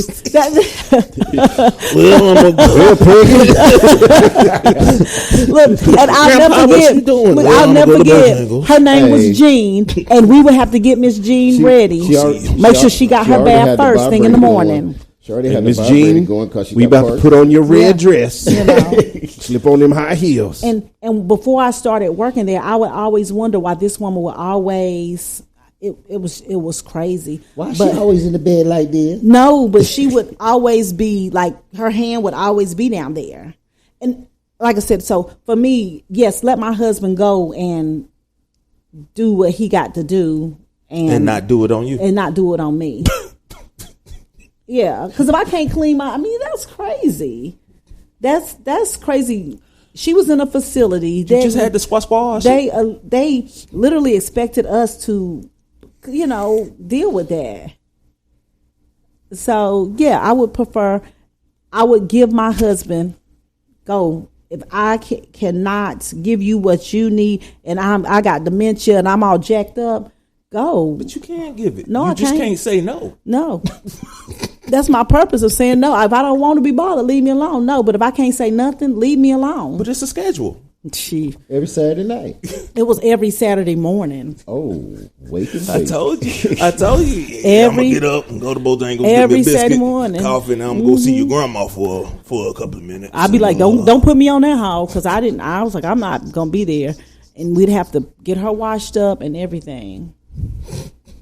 Wow. Y'all prepped her. Yeah. Y'all were fluffers. And then by the time we got a garter belt on for you, Mr. Jones. We got a garter belt on. That's that lift belt. I mean, and it's so crazy because he'll be like, they'll be like, we know you like them black stockings. We put them on. They'll be like, this when time. you get Miss Jean ready, make sure you put a little bit of lipstick on her. It's Saturday. And we're like, what the? Well, who cares if it's Saturday? But we would have to get her, put her little lipstick on and make sure her hair was done, and she'd be just sitting up in the bed, just catatonic and shaking. Yeah, mouth open. Yeah, no, her mouth wasn't open. He said, "Nah, I can do that myself." Ready.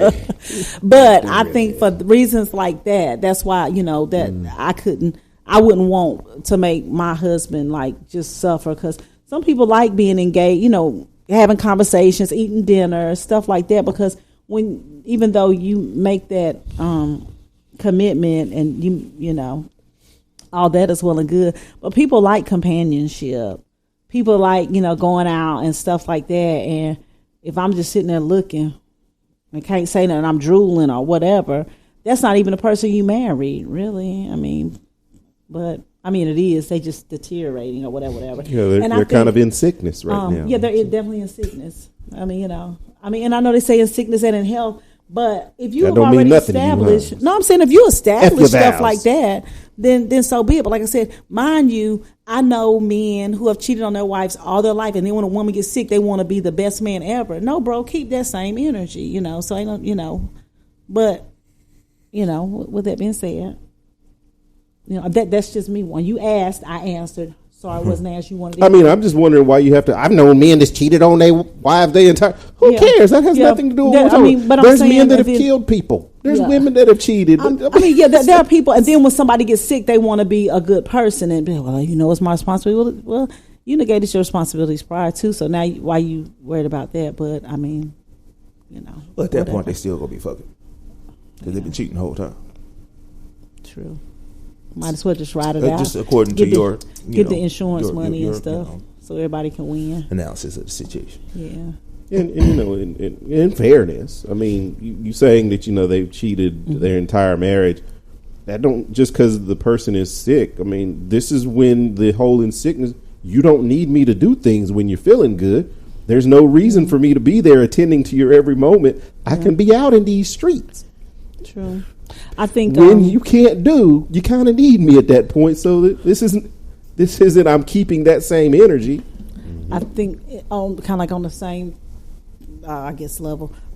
Jay Leno's wife is kind of in this situation. The talk show host, he's whatever, and he said they had reported that he got offended because somebody asked him, "Why are you gonna get a girlfriend now?" And he's like, he got offended. It's like, "Why would I get a girlfriend?" Blah blah blah. And I'm like, well, because they might have asked you that because you might already have a history of whatever, or they just might be curious because you're a famous person. You might just still want some companionship, because a lot of times it's not even so much cheating; it's just companionship that people want. So not so much the physicality. Sometimes people just want the companionship, because when you're dealing with who is that? I think it's Bruce Willis. Yeah, Bruce Willis is the one. And I look at like how his wife and his family gather around him and take care of him. I could only imagine how his wife, she probably feels really, really, bad, because she, the character, I can say the character, he always back in the day looked like he would be full of life and, just, having the time, and then to have to look at him now, like not being able to sometimes carry on conversations and kind of be just in the condition he's in. I mean, I can only imagine. But yes, I know they say sickness and health, but that's, I guess per the individual. Okay. So you don't have that explosive look on your face anymore. So organizing thoughts, man.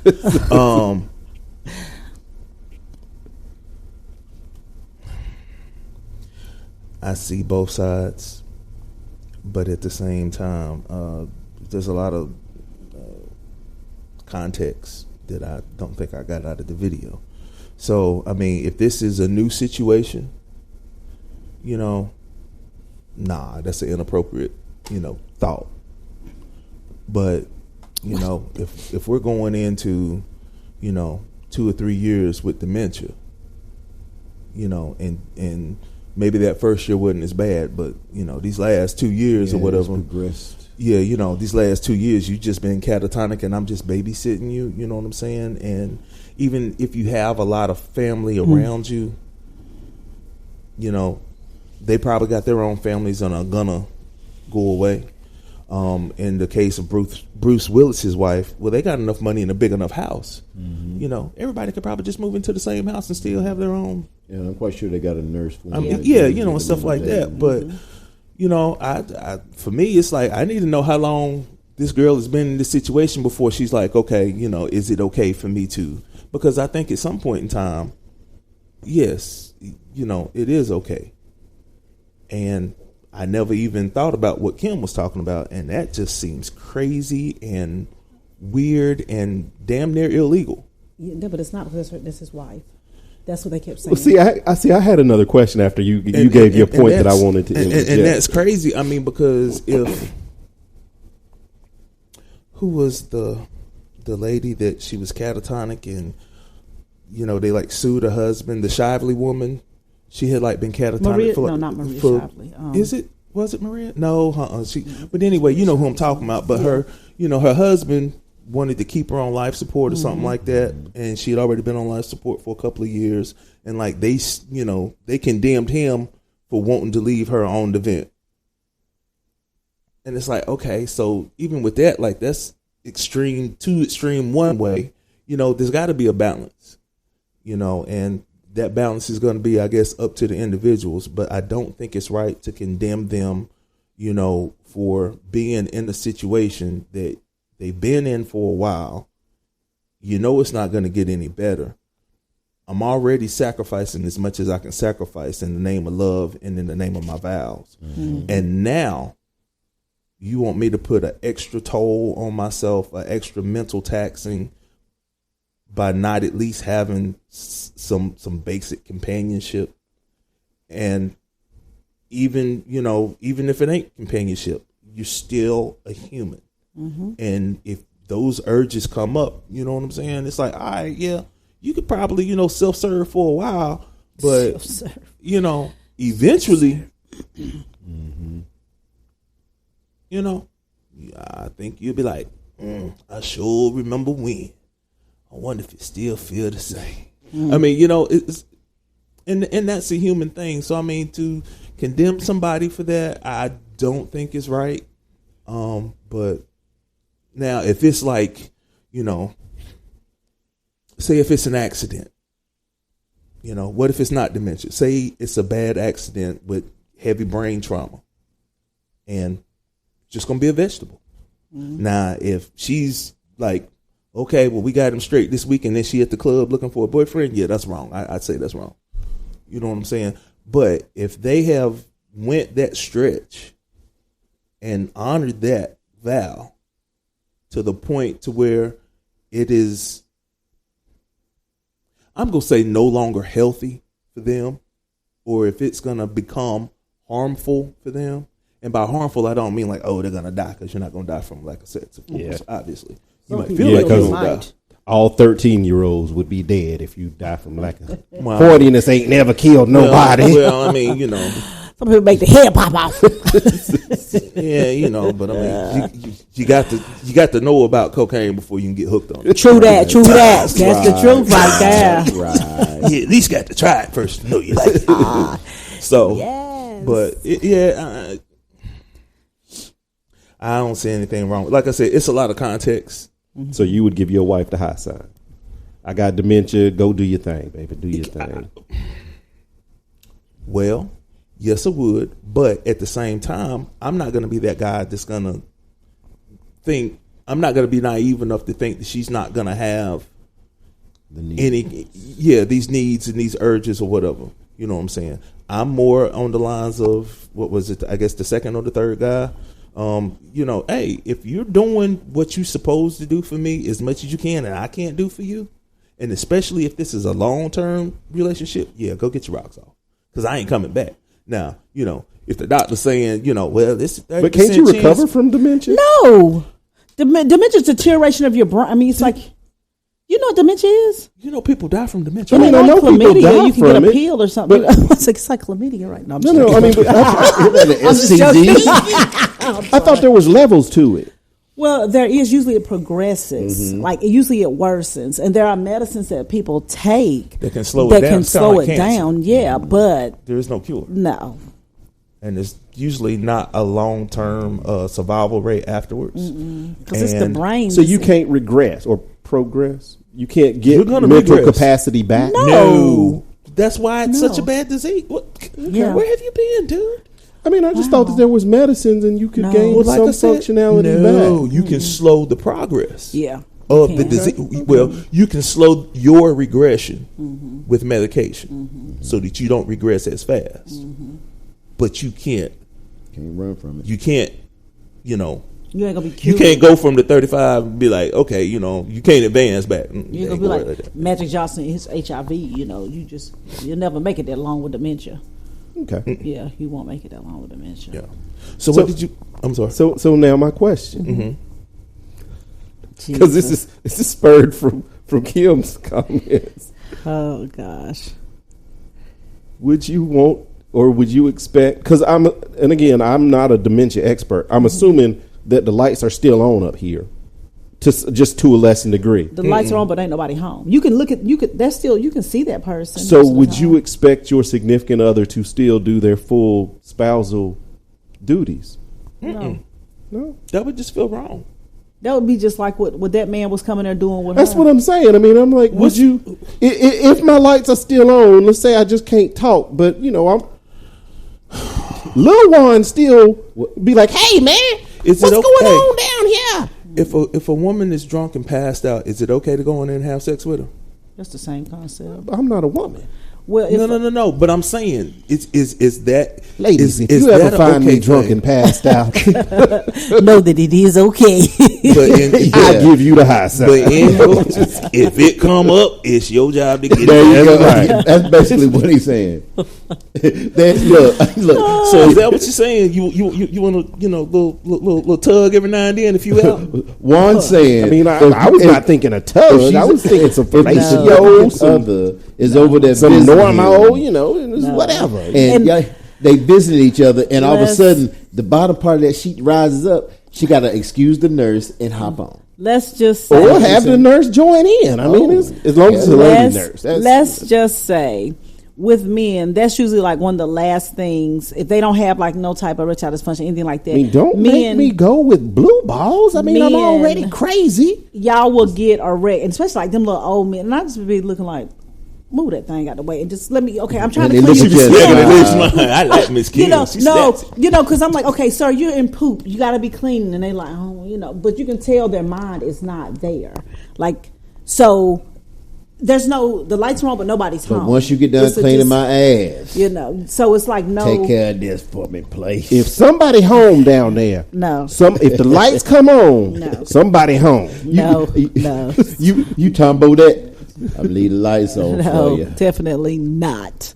Definitely not. But I think. So I'm alone on this one. I'm the only one that'd be like, I agree. That's part of your wifely duties. I don't just want you to clean me up. But if the lights come on. Yeah, because, might as well. Ain't no need of me not being able to form full thoughts and having blue balls. That's all I'm saying. But you're really not going to probably. And like I said, I don't want to take no chances because I don't know what goes on in the mind of a dementia patient. Stupid. But I do know what happens when I'm erect. I know what that means. So all I'm saying is if my wife, if I've given you the freedom to go and relieve yourself. Nurse Pat, can you excuse us for a minute? Go ahead and free myself. Okay. Gosh. If you don't want me, then don't talk to me. If you don't want me, then don't talk. Go ahead and free yourself. Go ahead and free yourself. But exactly. Go ahead and free yourself.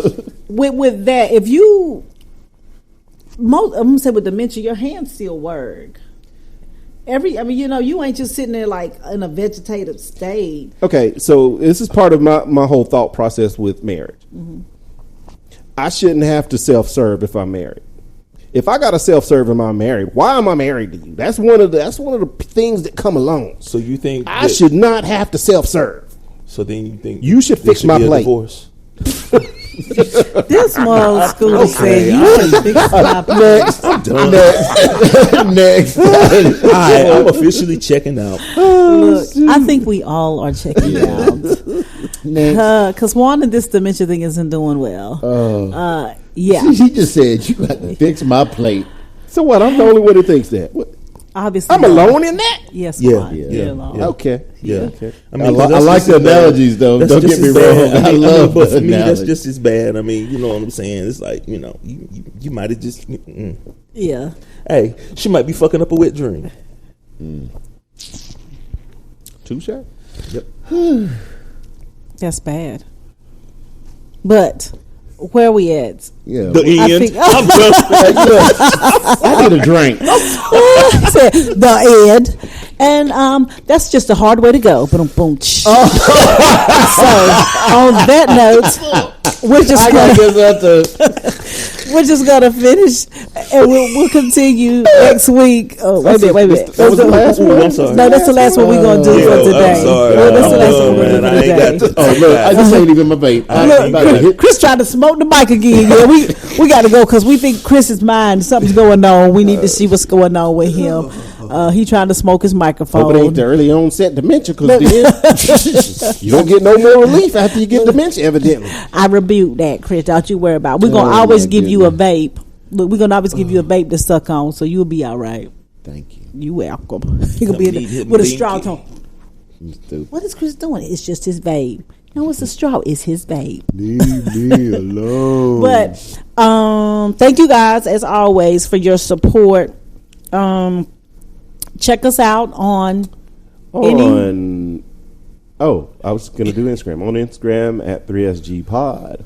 Or you can get us anywhere you get your podcast. Mm-hmm. Or you can go directly to our website, 3sgpod.gray8fam.com. That's 3sgpod.gray8fam.com.